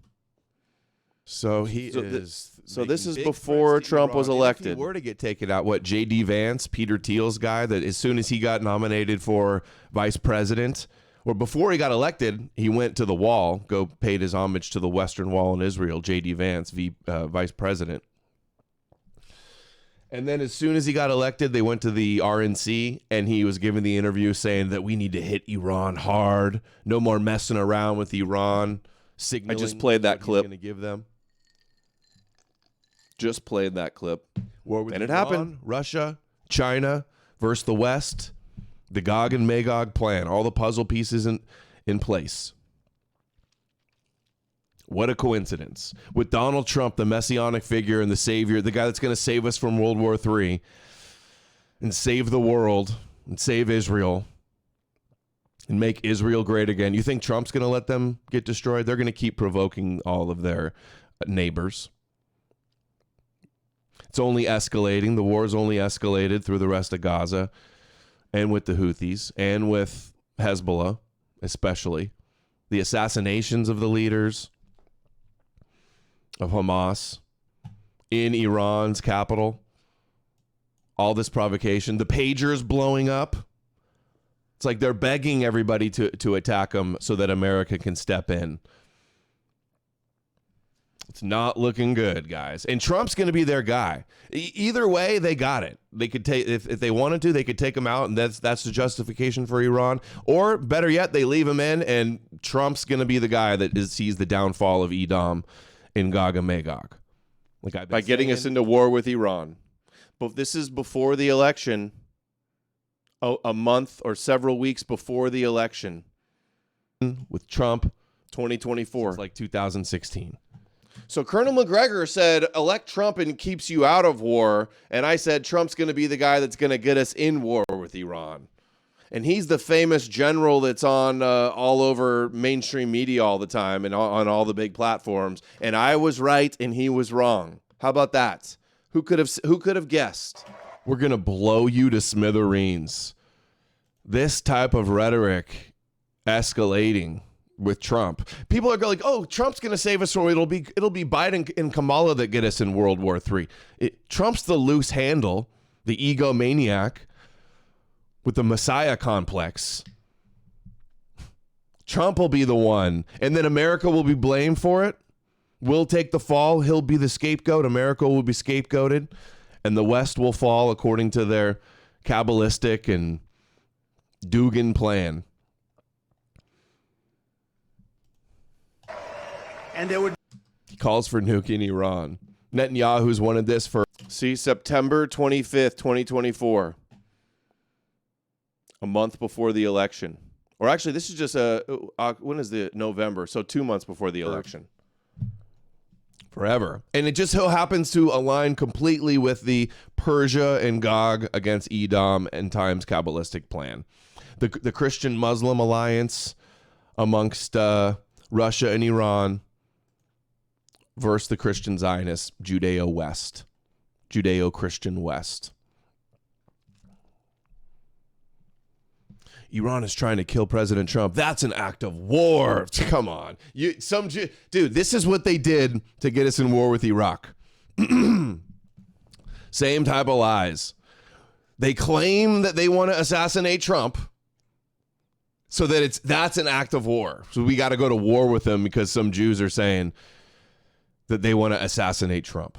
And this is before the election. It's funny how people online, kooks online, are like, Mossad's trying to take out Trump. Give me a break. If this is real and Iran does, like, Trump's turning on Netanyahu. I mean, he's totally on the side of the Zionist. Shows Trump's a win for the Zionists. HTXJRM sent $5 on Rumble. F the Messianic death cult. Dude, I'm so tired of it. I'm so tired of the Bible thumpers. Like, all week I've been hearing about, after the Ted Cruz, Tucker Carlson thing, I've been hearing about Christians saying that they're the true Israel. They have the covenant. They're the chosen people. They're just as delusional as Jews thinking they're the chosen people. I'm so sick of all these people and their Jewish prophecies obsessing over who the true Jews are or who the chosen people are. You're just as delusional. I'm so sick of this cult. This Judeo-Messianic apocalyptic cults. Christians, Muslims, and Jews, of course. All right, so that's so far. I'm going through some of my old videos where I know I was predicting. It's like every show I've been on and every time I talk about Trump, I've been saying he's going to get in. He's going to get in with a bunch of Zionists, and he's going to get us in war with Iran. I've been calling it for fucking years. Look at this, actually. Here's a few more. I got it pinned to my... Oh, shoot. Hold on. I have to... And I'm going to post those clips here in a second. Thank you, Amalek. Oh, it's not going to read here. I'll read that in a minute. Here we go. I got this pinned to the top of my Twitter right now. In July 2024, I replied to Alex Jones when he says, we got to elect Trump to save the republic. That's what he tweeted. And I said, he's going to unstoppably get us into a war with Iran, and you will be cheering it on with your usual Zio spin. Who was right? Who was right, Jones? August 2024, I said they're setting the groundwork for Iran war, talking about Iranian hackers and Iranian assassination plots. Before the election, we knew it was coming, and it's not like I'm the only one. People have known that the Zionists have wanted war with Iran for decades. It was just, I'm calling out the shills and the frauds that should have known better, that were telling you Trump was going to save us. Trump's not a Zionist. He's going to save us. He's playing 4D chess. He's the peace candidate. Spencer also was taken, Richard Spencer endorsed Kamala and said Trump is more likely to bomb Iran, and he's the Zionist candidate. Spencer said Trump is more likely to bomb Iran, and I think he's right. November, 3 days before the election.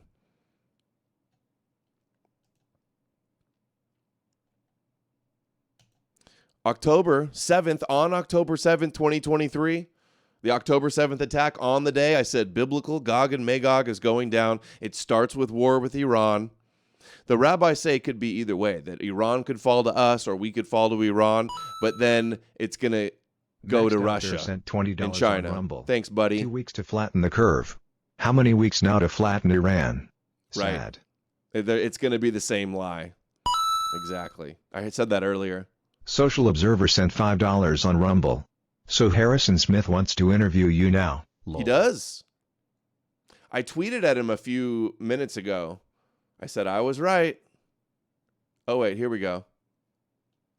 Here, I'll show that right now. We'll see what he says. Did he respond? Harrison Smith, who works at InfoWars. You know, I debated him several years ago about Trump. I want to go back and watch that debate and see the back and forth we had. He says, "Welp, I was wrong. I trusted Trump to put America first and avoid the one fucking thing that could derail MAGA.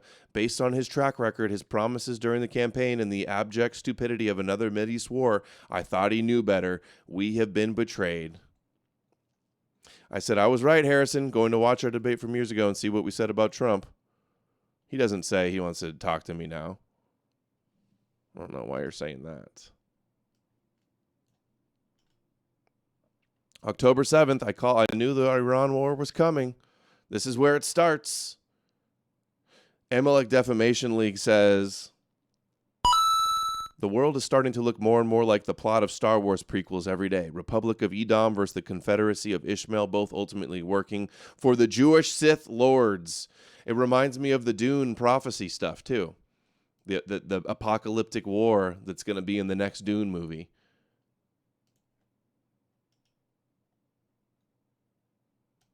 July 16th, 2024. Gog and Magog war will proceed according to plan.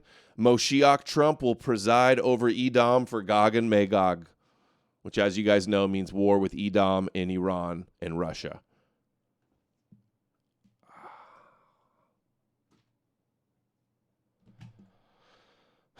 June 17th. Look, Pure Blood, those mysterious pillars, Boaz and Joaquin. I don't know why you posted that here, but Adam Green was right. But Trump just put up the other day the two flagpoles, which could be symbolic of the twin towers and the twin pillars in Freemasonry and of the Jewish temple. Pure Blood, are you in the chat? Why did you post this on June 17th? 2024, June 17th. Oh, playing both sides. I see what you're saying. Got it. I wonder what it says about these B2s. I'm scared just to I'm scared to click on anything trending and scroll because a lot of time you'll see porn or something. Sites 3 in all in Isfahan, Fordo, and Did we play this already? This is about the decoys of Trump's bombers. The White House after those unprecedented strikes against Iran's nuclear enrichment sites, 3 in all in Isfahan, Fordo, and Natanz. And you mentioned the 6 bunker-busting bombs, Sean, that the president told you about. That means Social Observer sent $5 on Rumble. So is Trump just fulfilling prophecy? He doesn't know. I mean, maybe he does know about the prophecy. Remember, he was on Joe Rogan and says the prophecies end in the Middle East. $5 on Rumble. Great stream, Adam. Do you follow the Twitter account James A. Falk? He's done some of the most thorough research on Soviet subversion in alternative media. I haven't heard of him. I don't think so. A good account that I follow on that is called Vatnik Soup. That's who comes to mind when I think of Soviet stuff. 3 B-2 bombers were involved in the strikes tonight. Guys, I apologize. If your ears are your ears being blown when this power chat goes off with this coin? Because sometimes I turn up the desktop audio real loud for these quiet clips, and then something comes in and it blows your eardrums or something. I got to get it turned down, I think. B-2 bomber can only carry 2 of those 15-ton bunker busters. Oh, it can carry 2. So they didn't need 12. If they drop 6, they only need 3 of the B-2s. 3 B-2 bombers were involved, and as we heard from Jennifer's reporting, it's likely deception was involved. Everyone woke up this morning to chatter about these 6 B-2 bombers flying west over the Pacific, refueling over Hawaii at about 11 p.m. But it's clear now that those were decoys, and that decoys. B-2s. Wow, they had me fooled. 6 bunker-busting bombs. I was thinking, oh, these B-2s, they're flying over now. They're probably not going to attack. They're going to get there, refuel, probably won't attack till Sunday or Monday. They were decoys. Trump's, I'll think about it for 2 weeks. Dropped. Those that flight that went east. Another lie. Target and annihilated Fordo, as we're hearing, likely destroying Iran's nuclear enrichment program. As you mentioned, for 11 years, President Trump has made clear that Iran will not have a nuclear weapon. That was his red line, and tonight he enforced it. You mentioned the 30 Tomahawks fired from sub.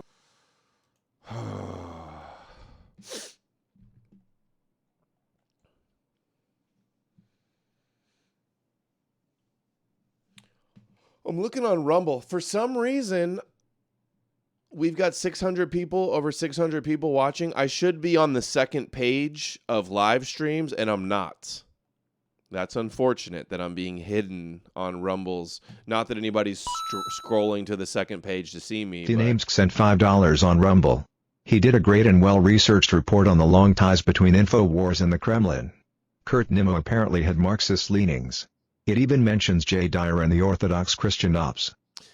Please tag me on Twitter so I can follow that account. I want to see that. Funk? Is that that's what you said it was? Something funk? I search funk and I don't see anything. So tag me on something so I can find him, please. Okay. I want to see. Oh, come on. Let's hear what Nick says.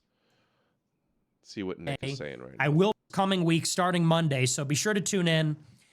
All right, but I'm going to dive in. We'll take a look.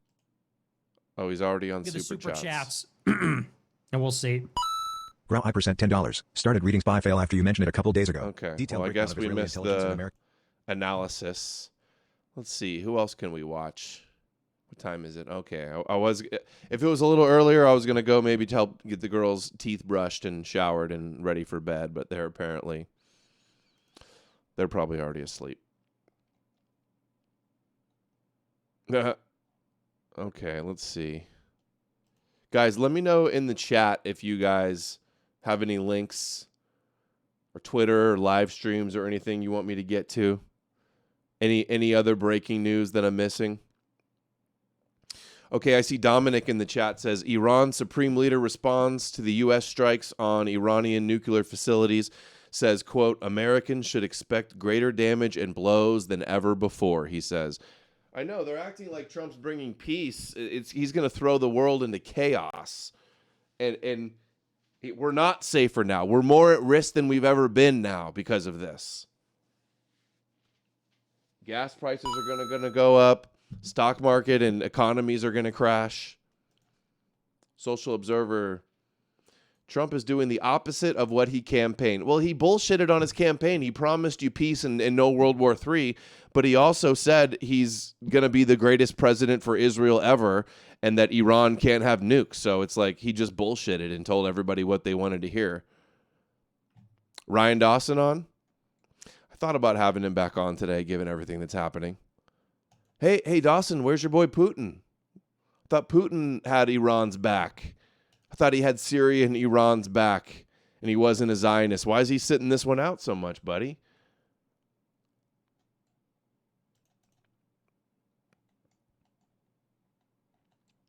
I was thinking as well, I might have to do a new compilation of all the different rabbis. See through it all if you're out there, or anybody send me clips. I have a bunch already, but all the clips of rabbis talking about war with Iran, fulfilling prophecy. I was going to look for that, actually.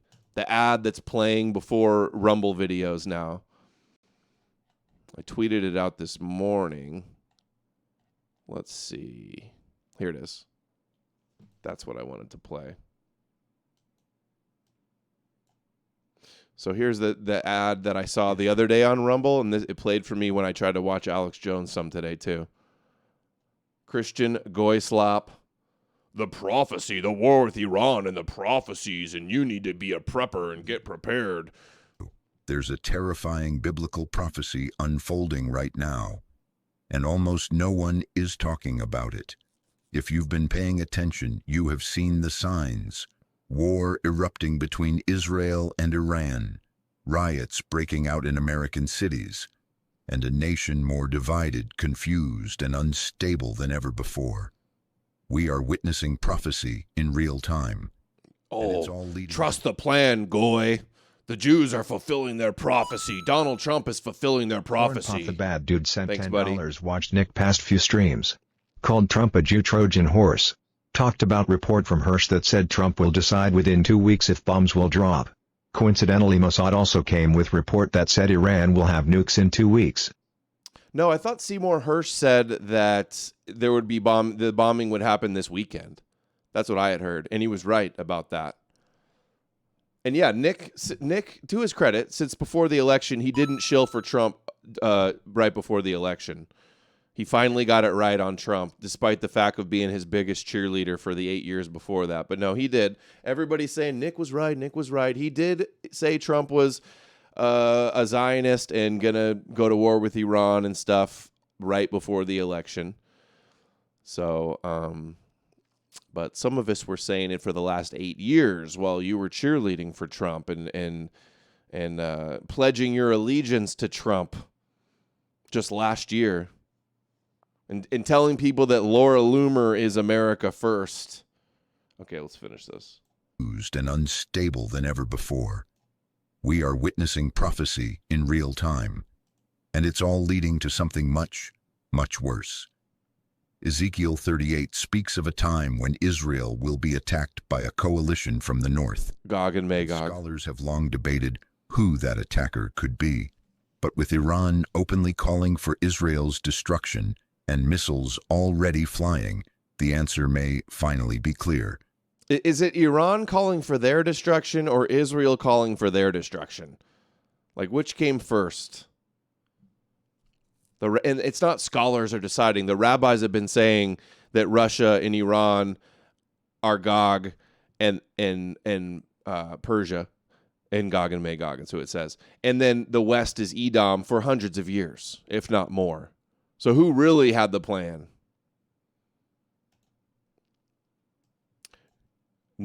Cover of New York Times. This one's historic. U.S. enters war against Iran. Israel couldn't do it without us. If you're seeing this right now, consider it a warning, because according to a nearly forgotten prophecy, a devastating event is set to unfold in 2025, and it won't just impact the Middle East. It will hit America harder than anyone expects. and 99% of Americans will never see it coming. It's not a foreign invasion. It's not another lockdown. It's not even about food shortages. It's something else, something far more dangerous. While the world argues about elections, immigration, and celebrity scandals, the real threat is already here, and almost nobody is paying attention. But one Christian father has broken his silence. And Dry 18-cent $20 Donald cucks himself to Netanyahu the nutjob and turns the country into the U.S. of cucks, cucking our way to Jewish victory. Cuck shalom, cuck shalom. Oh man, they're gonna erect statues of Trump in Israel after this. The Sanhedrin's gonna be putting him on new coins for Cyrus coins for taking out Iran. We are never going to hear the end of him bragging about how he's the greatest president for Israel ever. Sleeper cells activated, keep your head on a swivel. Oh, we know that's going to happen.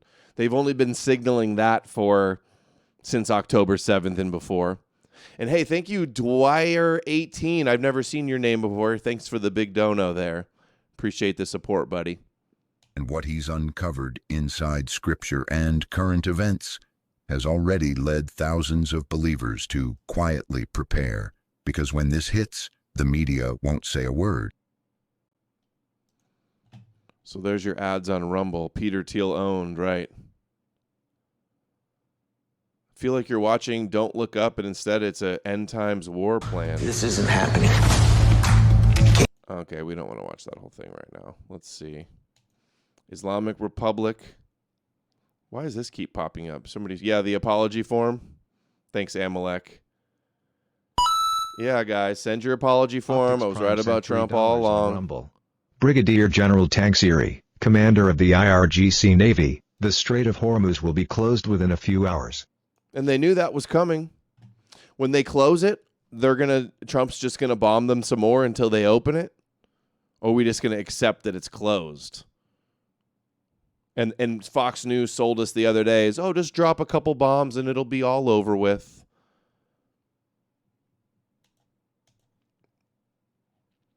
You all support Trump's in the Situation Room. I want to see what Trending Bombs is saying.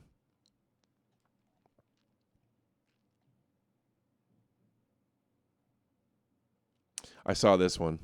It's funny. She walked back her statements, so they got her on video saying that the Iran was not building nuclear weapons. I saw you call out Colin McGregor when he supported Trump. He's allowed to change his opinion. No, it's not about changing your opinion. He's a smart guy. He should have known better. You can't be that wrong. And I think he could be a Russian agent, to be honest, and they wanted Trump in because that's part of the Gog and Magog plan unfolding, honestly. I was just about to look for my... I got to go to my bookmarks and my Trump shilling accounts folder to find Jackson Hinkle and Scott Ritter saying Trump is waging war on Netanyahu. Oh, I wonder if they deleted that one yet.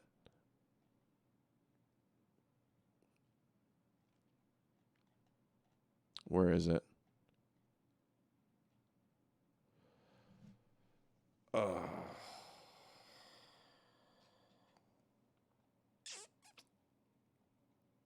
know what? I want to see more Alex Jones. Oh, it's commercial.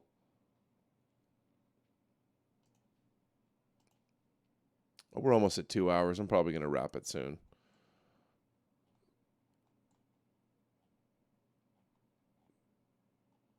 He pulled out because Bibi doesn't want the JCPOA.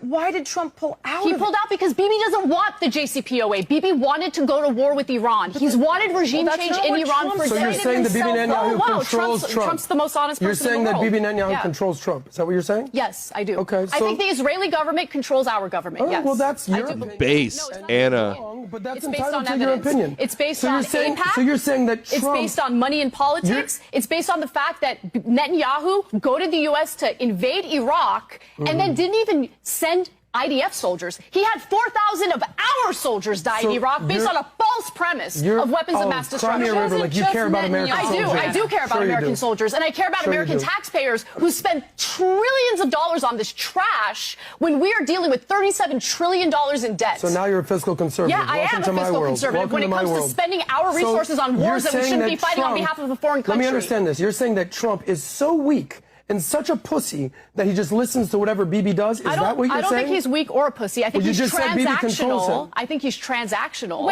And I think that he buys this ridiculous narrative that Iran was behind the 2 assassination attempts when there isn't even a shred of evidence other than Netanyahu declaring it.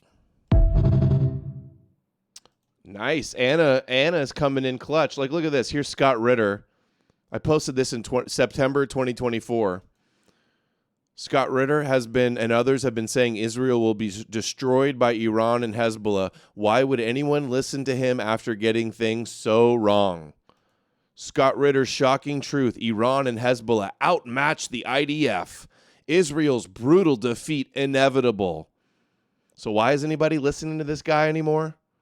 After being so incredibly wrong about that?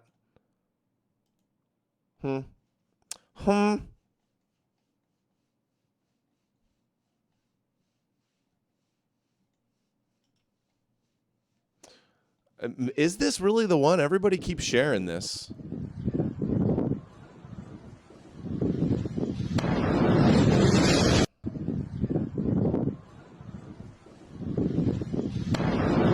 Oh, you know what I want to find? Hold on.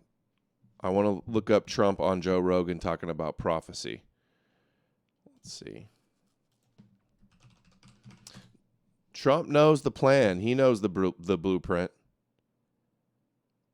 Alex Jones prophecy clips. Israel, war, and prophecy. Oh, an hour long. It's the full thing. Let's see this one. The question is this the war of Gog and Magog? Because it certainly looks like it. I mean, I've never been interested. Have I been wrong about anything? I was wrong about Kushner being in the cabinet. I'm sure he's an unofficial advisor, though, and he's on the phone with Witkoff and others, and he was involved with the transition team, but he's just doing things behind the scene.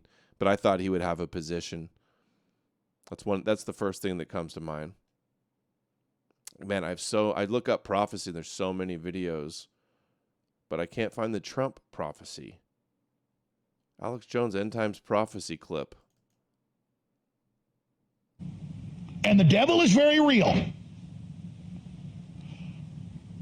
And if you look at the Rothschilds setting up the state of Israel, and they totally control that man on screen right there, Soros, telling 60 Minutes the best time of his life was working for the Nazis.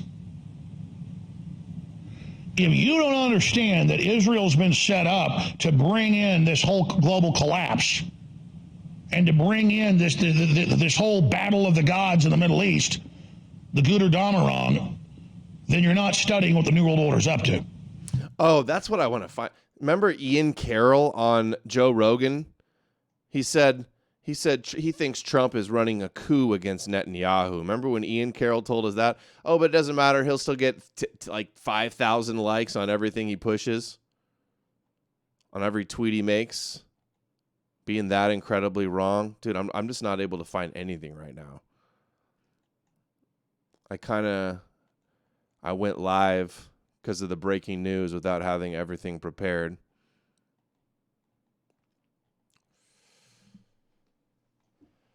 Oh, I'm not finding either clip I want to find right now of Rogan.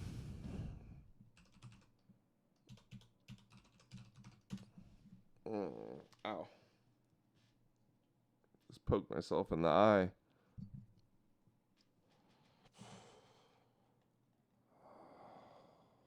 Where is it? Here, we can play this in the meantime. This rabbi talking about America being destroyed by prophecy. To reveal to you this shocking. Today, I would like to reveal to you the shocking prophecy that is revealed and released before our eyes, straight from the word of the Bible. Final word will be birthed out of this, which is the word between Edom and between Ishmael. Where we are heading to right now and what we're seeing. Is that really? Let me read that. That's funny what the Q-tards are saying. Come on, Power Chat. Load, load, load. Social Observer says the Q-tards are saying the nuke facilities were emptied out and it was a fake coordinated attack designed to appease the Jews. They're still going. They'll never stop doubling down.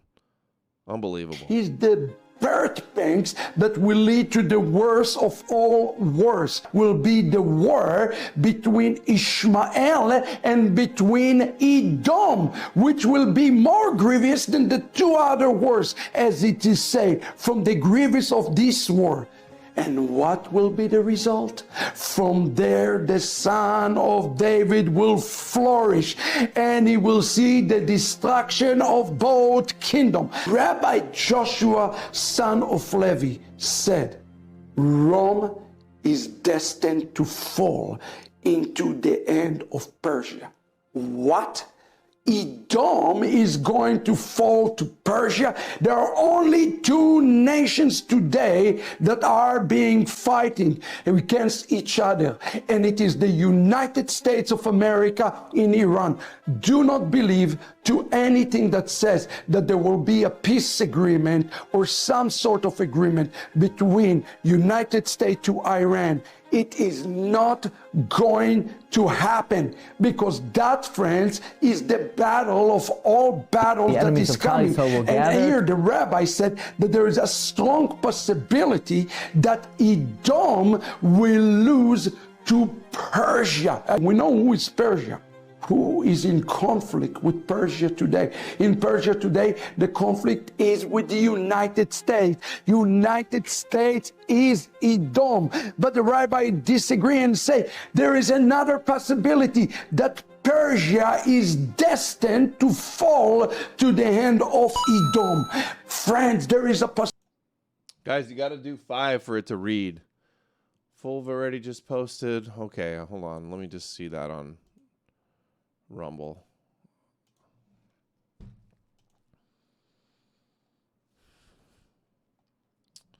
So 1776, the sequel says, full veracity, just posted. While your towns rotted, your people overdosed, your daughters turned to strangers. They gave you a golden idol with a blonde comb over, and now it drops bombs for Zion. Who is that? I don't know who Full Verity is. Is it like a Twitter account or something? A big Twitter account or something? Possibility that Iran will fall to Edom, and from that will be the birthing of the Messiah. Either way, the final conflict that is coming before us is between United States and Persia. And in this final battle, it's going to be Edom and Persia who are going to be fighting against each other. And Edom is the United States without a doubt. And Persia, who is also called the bear, is going to be the one that is going to have an alliance of Russia and Iran, who is going to fight one another. And the shocking part is the rabbi says that there is a possibility that Persia will defeat United States. What the Gemara says, that the final war between Persia and Edom, which is clearly the United States, will take place until the days of the coming of the Mashiach. The prophet of Hodiah in chapter 1 verse 9 says the following. Listen carefully. He says, then you mighty men, O Yemen, you will be shattered. Social Observer sent $5 on Rumble. What happened to 2 weeks to flatten the caliphate? Well, they're still saying it. They're still saying it's going to be over. But I don't think it's probably going to. This could drag out for years. How long did Iraq drag out for? You think this is going to be different? Cut off from the hill country of Esav to the slaughter.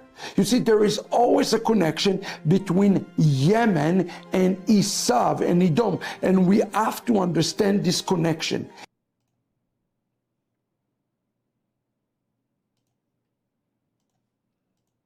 Oops. Reopen, close Close tab. Where was that one? All right. Look at this. Hinkle and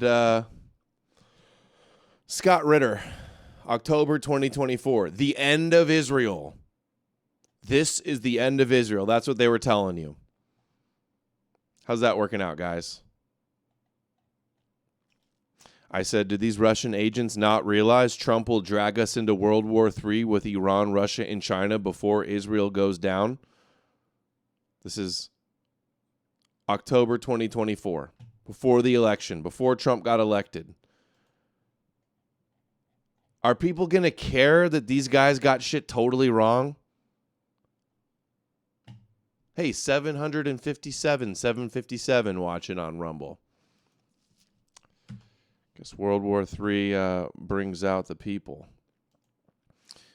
Ian Carroll, come on. Ian Carroll, who blows up to over 1 million followers in like a year, says, this is 2 days after the election, 3 days after the election. When all the alt-woke super truthers ask me, how could you vote for Zionist puppet Trump? This is how. An internet bill of rights, a federal ban on all censorship and thought policing. Come on, dude. You've never been censored in your life. You got boosted by all the algorithms. You don't give any boost to people that had been censored for talking about Zionist issues for years. He says, I can think of nothing more vital, especially for journalists today. So he calls people that are calling Trump a Zionist puppet alt-woke super truthers. And Ian Carroll goes on Joe Rogan and says, he's playing 3D. Trump is running a coup against Netanyahu. That's what he told you. That was the psyop. Tell you Trump's running a coup and secretly hates Netanyahu until he gets voted in. And then it's over. And then you got him in, got all the truthers on board, and now he's bombing Iran for Israel. And so what we see is prophecy being fulfilled. And I'm going to explain this again. The globalists know there's a global collapse coming of their system, so they collapse it beforehand to be on top of the collapse. It's the same thing. God knows the plan of the universe. He already made it, but he gave us free will. These evildoers also get a good idea about where things are going. And so they are, again, playing God. They know that the Messiah is going to come. They know a new temple is going to be built. They know Christ is going to rule for 1,000 years from Jerusalem before this reality is destroyed, this simulation. And they're going to do it all beforehand. That's what the Antichrist is, ladies and gentlemen. Oh, all the prophecies coming fulfilled. Christian cosmology, that's just your religion. Yeah, well, watch it all happen, because it isn't just my... And Ian Carroll is talking a lot about this new Netanyahu corruption documentary. Netanyahu's all corrupt and stuff. Well, I posted the 12-minute clip of Jones years ago claiming that the globalists are having a coup on Netanyahu.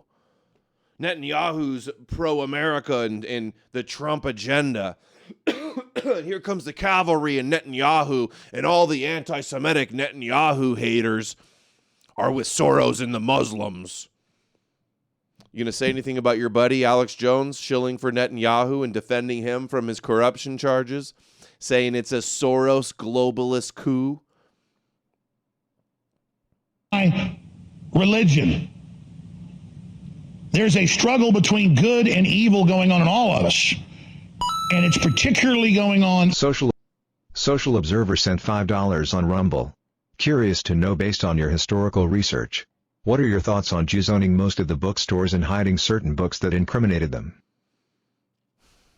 I don't know off the top of my head. I imagine a lot of the top publishers are probably kosher. But like I can't give you anything concrete on that issue right now. Thanks for the dono, Social Observer. Or is that who that came from? In the Jews. Some of the best people you're ever going to meet are Jews. Some of the worst people you're ever going to meet are going to be Jews. And that's the same and vice versa for any group. But it's particularly true with them. And so what you're about to see unfold and what you're about to see go on is very serious and very real. So Trump thought, oh, I'll actually help Israel. See? Now Jones is like, oh, Trump's a Zionist and Trump's Bush. And this is all on you, dude. We've been telling you for years. Oh, and Owen Schroyer agreed he's going to come on next week. He agreed to come on. Social Observer, yeah, the books. Of course, a lot of books that criticize them are banned. So, I mean, we know that. I just don't know about the exact extent of the control. Let's hear Jones. Is Jones still on a commercial? Acted alone and was a big Trump supporter and liked InfoWars and on and on. Oh, they're talking about the shooter. Have you guys seen the stuff about the shooter? So they said it was a Republican that tried to or did shoot some of these Democrat politicians, and then he wore like a crazy mask, and then they went and interviewed his supposed roommate, and he was like, yeah, he listened to InfoWars. I'm seeing shit everywhere now that it was like, I don't know if it's true, but they're claiming like the Democrats and Waltz hired him as a hitman or something. Are you guys seeing that? That must be what Jones is talking about here. Something's not right here. This is David Carlson. Dude, oh, this guy. He's one of the roommates of Vance Belter, the guy that shot 2 Minnesota state legislators and their spouses, killing 2 of them. And these videos are from the next day, the next morning, at the house where Belter lived with David Carlson and this other roommate. SWAT's been there, so they're there cleaning up afterwards. And I'm going to break this down almost sentence by sentence so you'll know exactly what's going on from a behavior and body language perspective. Now, keep in mind, this is just my opinion. This is just what I think and how it looks to me. That's all. But this guy looks suspicious to me, and I think the police need to interview him. And here's why. Maybe dead shortly. So I just want to let you know I love you guys both, and I wish it hadn't gone this way. Zorn Dirty Dome sent $5. What a wonderful Saturday night surprise. USA is cooked. Get me another beer. Saturday night special. World War III and Gog and Magog and war with Iran. Saturday night special. Grab another beer. Have one for me. Because you guys don't know anything about this. Okay, this does sound fake. I love you guys, and I'm sorry for all the trouble this has caused. The text says, I don't want to say any more and implicate you in any way because you guys don't know anything about this. Thank you, Carlin. If you're still watching, Carlin, thanks for the tweet. She says she shared one of my tweets and said Adam Green was right. I don't want to say anything more and implicate you in any way. And implicate you in any way. And implicate you in any way. Almost like he's reading it for the first time and can't read it and doesn't understand it. And implicate you in any way. That looks put on to me. This is where I started thinking something's up here. Why All say right. that? I'll cover this another stream. This is Iran war stream. Jones has already moved on from that. I think I covered everything I had here. Oh, we could show a little Ted Cruz. That's what I had. Ted Cruz being booed off stage by Christians. Respect for dialogue.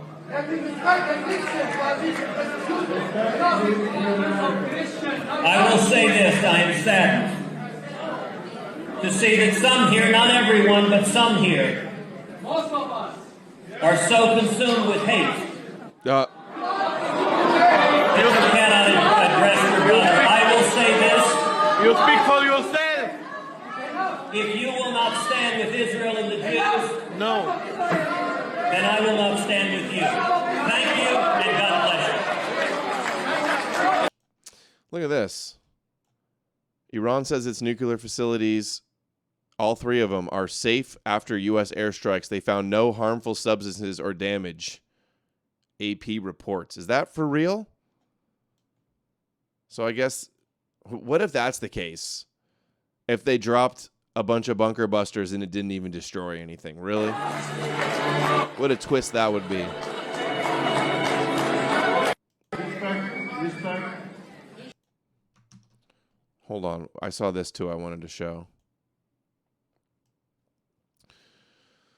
Trump's warning to Iran, any retaliation by Iran against the United States of America will be met with force far greater than what was witnessed tonight. Thank you, Donald Trump. I'm sure they're trembling in their boots. I think the greatest national security threat that faces the nation of Israel, the greatest national security threat that faces America is one and the same, and that is the threat of the nation of Iran acquiring nuclear weapons. How would you deal with it differently? We need strong leadership from America. We need a president who, number one, says we will not negotiate a nuclear deal with Iran that allows Iran to keep centrifuges, to keep enriched uranium, to keep developing their ICBM program, to keep remaining the world's leading state Social sponsor Observer of sent terrorism. $5 on Rumble. We need instead Jews a couldn't president engage who's in finance, so they all became bookstore owners, not only to make money but to find the books that expose them. I mean, the books are out there, though. They're exposed. For people that have the eyes to see and the ears to hear, they're known about them. So, but I'm sure there was censorship going. And I don't know if it was the bookstores, but more like the publishing houses. But now there's so much self-publishing. I know some books get banned from Amazon, but I mean, you can pretty much find every book, as far as I know. Like, stands up unequivocally and says, under no circumstances will the nation of Iran be allowed to acquire nuclear weapons, and either Iran will stop or America will stop it. How will you, as a president, will act different than this current? Well, the Shabbos Goy. If I'm elected The president. Shabbos Goy that defends Israel because of Bible stories he learned in Sunday school. Right next to Noah's Ark and the talking snake in Genesis, he learned that he has to love the Jews, otherwise he's cursed. And that's who gets elected to the highest levels of our politics. Is it my intention to stand unapologetically and unshaken alongside the nation of Israel, to stand alongside our friends and allies, and at the same time, oh, I know where I'll find it. Stand up and say, we will defeat radical Islamic terrorism, we will defeat ISIS, and we will not allow Iran to acquire nuclear weapons. And he got what he wanted. The Zionists got what they wanted. Here's another one. Zionists occupied. The single greatest threat facing the national security of Israel and facing the national security of America is the threat of Iran acquiring nuclear weapons. I've been proud to join with like all the Senator fucking Menendez. anti-Jew people are like, just say the Jews, and it's like, no, dude, like there's way more going on to here. stop a catastrophic, People shit on Alex Jones for saying globalists. Like all the fucking anti-Jew people are like, just say the Jews, and it's like, no, dude, like there's way more going on here. disastrous Ian Carroll, not the one I'm looking for though.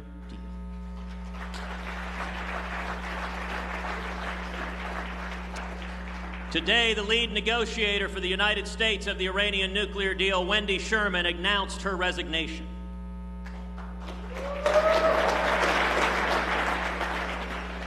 Sadly, she did not announce that we will cease negotiating a deal that will allow Iran to keep centrifuges, keep enriched uranium, keep funding its ICBM program, keep being the leading state sponsor of terrorism. The next 19 months are going to be perilous. But I commit to you to do everything in my power to speak out and stop any deal that would allow Iran to acquire nuclear weapons. This sounds like it was Obama's term when they had the Iran deal before Trump got in and ripped it up, because this is what the Zionists wanted.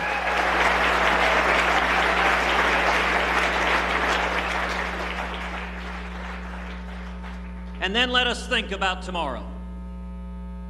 In 19 months, there will be a new president of the United States.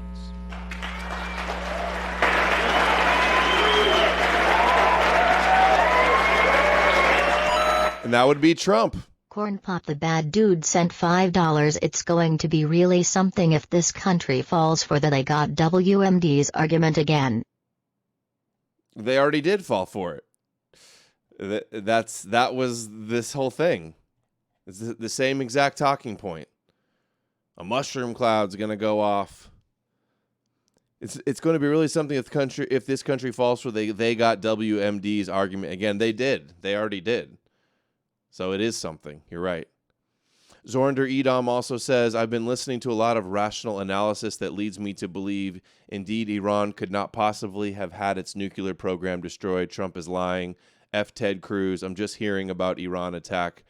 Yeah, I've been seeing that reported too, that they actually didn't get anything. Trump's like, all done, mission accomplished. And they're like, you didn't do anything. And now they're going to retaliate. And this is not going to be over in 2 weeks like they're claiming.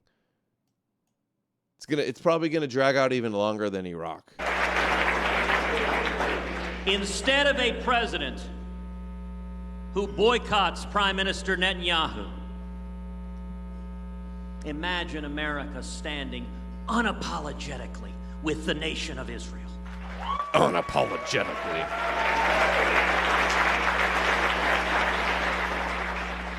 In January 2017, a new president is likely to face an Iran on the verge of having nuclear weapons. This is Trump. This is 2016. In my view, in January 2017, that next president should, number one, immediately reimpose sanctions on the nation of Iran. Wow. 11 likes on this great find. In 2017, if Iran has not stopped... All the signs were signs were there for those with eyes to see and ears to hear. Not hears to hear, ears to hear. Eyes to see and ears to hear. Very biblical. Towards nuclear weapons, that next president should transfer bunker buster bombs to the nation of Israel. There it was. It's been the Zio plan all along. And if Iran will not... What's funny is they're 2 weeks away from the bomb and they're going to nuke us. And this was 2016. This is 8 years ago. And nothing changed. Same propaganda talking points. Stop. If Iran is on the verge of acquiring nuclear weapons, that president in 2017 should stand up to the world and explain very simply, either Iran will stop or the United States of America will stop you. Wow. Prophet Ted Cruz. This is one reason I thought that Trump was getting back into, because he didn't go to war with Iran. He didn't bomb Iran. That's why I was so confident he was going to come back, is because they needed him to finish the job. He was the guy. He's the chosen one to finish the job. Hell of a find there. Kira Kirsten sent $5 on Rumble. Iran will retaliate against Israel, then Israel will false flag the U.S. until Iran is parking lot level 2. If Iran retaliates against Israel, they don't have to false flag it. They'll do it anyway, but that might be in the cards. So we have Juicebergs and Q-tards. These are the people that are going to restore the Republic? Fuck it, I'm done. No, that Jesus wasn't Jewish people. The Jews are secretly Edom and the synagogue of Satan and Khazarians and fake Jews. People are not going to get it done. They're just running cover for the Christian problem. The Jews aren't Jews, and Jesus wasn't Jewish, and the Jews killed Jesus people, and the secret Khazarian mafia people. No, they're to blame for why the Jews get away with what they do, because they run cover for the Christian problem. That's what it is. Here, let's play this while I'm still looking for one more thing, and we're going to wrap it here in a minute. Will gather to attack Yerushalayim. Another rabbi talking about their Gog and Magog attack. The enemies of Klal Yisrael will gather to attack Yerushalayim in the end of days, and they will be annihilated as part of the wars of Gog and Magog, which are also discussed by the Navi Cheskel and the Navi Zechariah. Gog and Magog is that Esav will convene on Yerushalayim to attack the Arabs. And they'll both basically destroy each other. And we wish both sides Hatzlacha Rabbah. And after doing that, Klal Yisrael will reign supreme. That is the concept of Milchemes Gog and Magog according to Abarbanel. I will gather all the Goyim. V'hoiradatim, and I will bring them down El Emek Yehoshaphat, to the valley of Yehoshaphat. Time for a Iran war God will cause that all the nations will gather compilation. in the Mechama of Gog Magog, which was prophesied by Yechezkel. And the Malbim gives us some information that the Bnei Edom will come to fight with the Bnei Yishmael. And then Edom will fight against Persia and the Muslims. the Bnei Yishmael will fight with the Bnei Edom. And God will instigate this. Now, it's not hard to see how one day there could be a battle between the West and the Muslim world, right? That's not a hard thing to imagine, right? It's basically the stage is set, right? It's only a matter of someone pressing the button. So, well, hey, Trump just pressed the button. We got our button presser with Donald Trump. Gog and Magog. Yeah.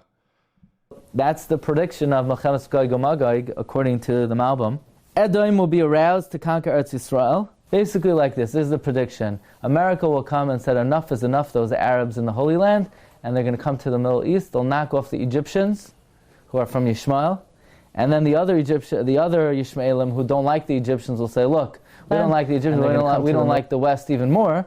And then the Yishmaelim will try to take revenge from Rome, from America. Got over 1,000 watching. They will massacre the West, and then the West will massacre the East. V'shalom al Yisrael. And this war will happen 3 times. There's a tradition. They just can't wait for us to massacre each other in this big end times third war of Gog and Magog. Hey, Social Observer. Social Observer sent $5 on Rumble. Religious faggots manifest this shit. Consciousness is real. It's all the Christian Zionists that are enabling it, and it's the so-called anti-Zionist Christians that also enable it, but with all their stupid kookery. Instead of helping us wake up all the brainwashed Zionists, they want to give them stuff like, no, they're not the true Israel, but you still believe in a true Israel. You still believe in the concept of the covenant and messiahs and prophecies. If you affirm prophecies, you are part of the Zionist problem. If you worship the God of Zion, which all Christians, Muslims, and Jews do, despite how much cope you throw out there, you are contributing to the Zio problem. It's going to be 3 rounds. Or maybe World War I, World War II, World War III. Who knows? Who knows? And he can't wait for it. I'm going to have to do another compil. Oh, here's another one. This was right after October 7th. This is what the rabbi said. He was happy about October 7th. He said this is going to lead to Gog and Magog. Obviously escalating next with Hezbollah and Iran, which we're seeing now 2 years later. There's this building up before the great fall.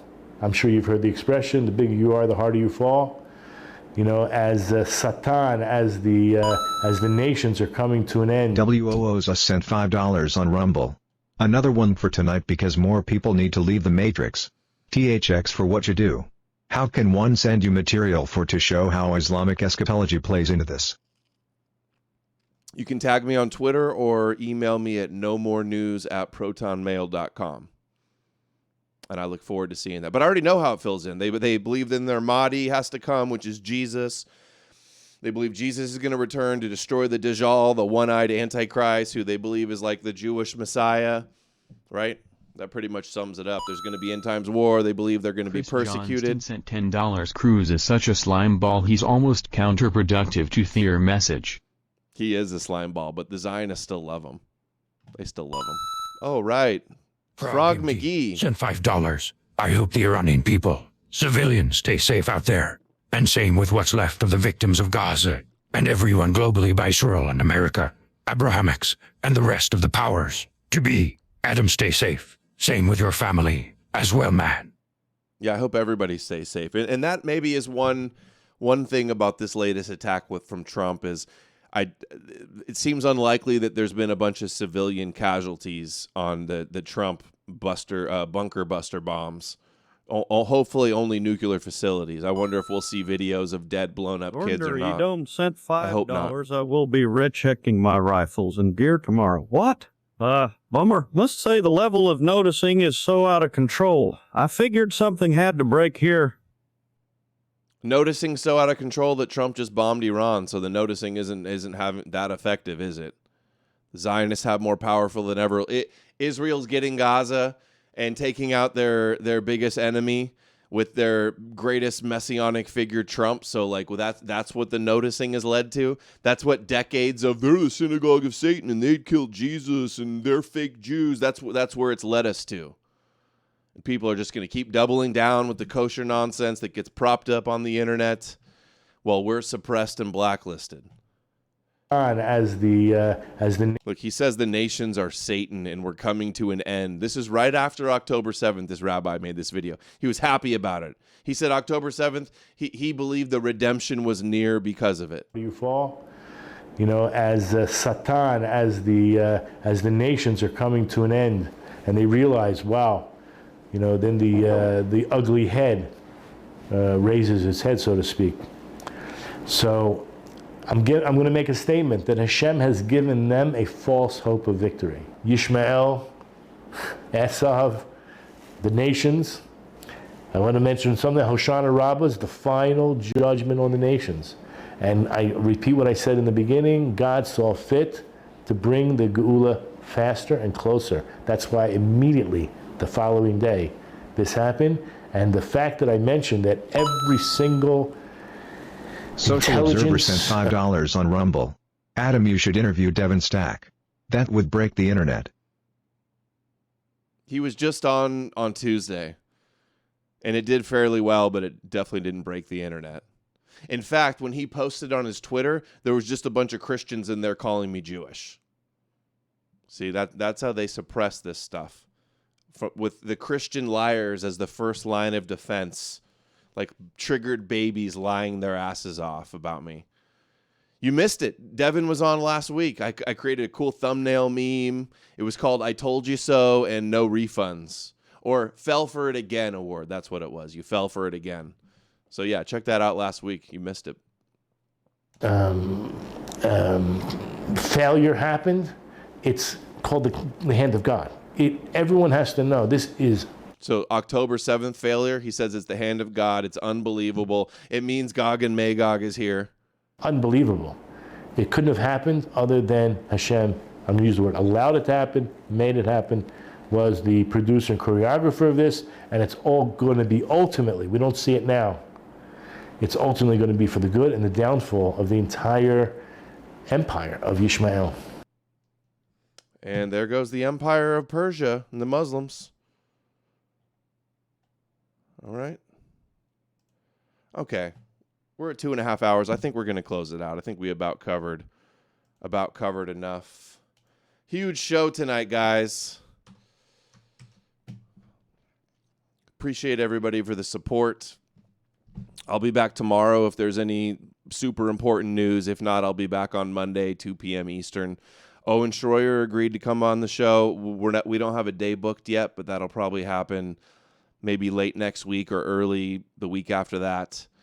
I'm going to work on watching some of the, and anybody that wants to help with the clips, any of my past videos, try to find clips of me talking about Trump, getting us into war with Iran. That'd be cool. That helps with the credibility, showing people how I was right, and then showing how everybody else was so wrong about stuff and how I was right. That'll help wake people up so they can realize I'm also right about Christianity. That'll help, hopefully, before these apocalyptic messianic cults get us in World War III. Hey, Expose the Enemies here. What's up, John? Good to see you. Been a while. Hey, I want to DM you something, actually, I found the other day, John. So check your Twitter. All right, buddy? All right. Thank you, everybody, for the support. I appreciate you all. Let me know what you think in the comments. Like, follow, subscribe, share. Still a few t-shirts left at knowmorenews.org on the store page. Help spread the message and support the channel and help me continue doing these streams. And I will see you guys again very soon. Hopefully all hell doesn't break loose immediately. I'm worried about the gas prices and the stock markets and financial systems and Bitcoin and everything. It could be disaster. And I think this is only getting started. Whole bunch of lies and propaganda out there. Everybody have a nice night. Appreciate you all, and I will see you guys again very soon. Take care.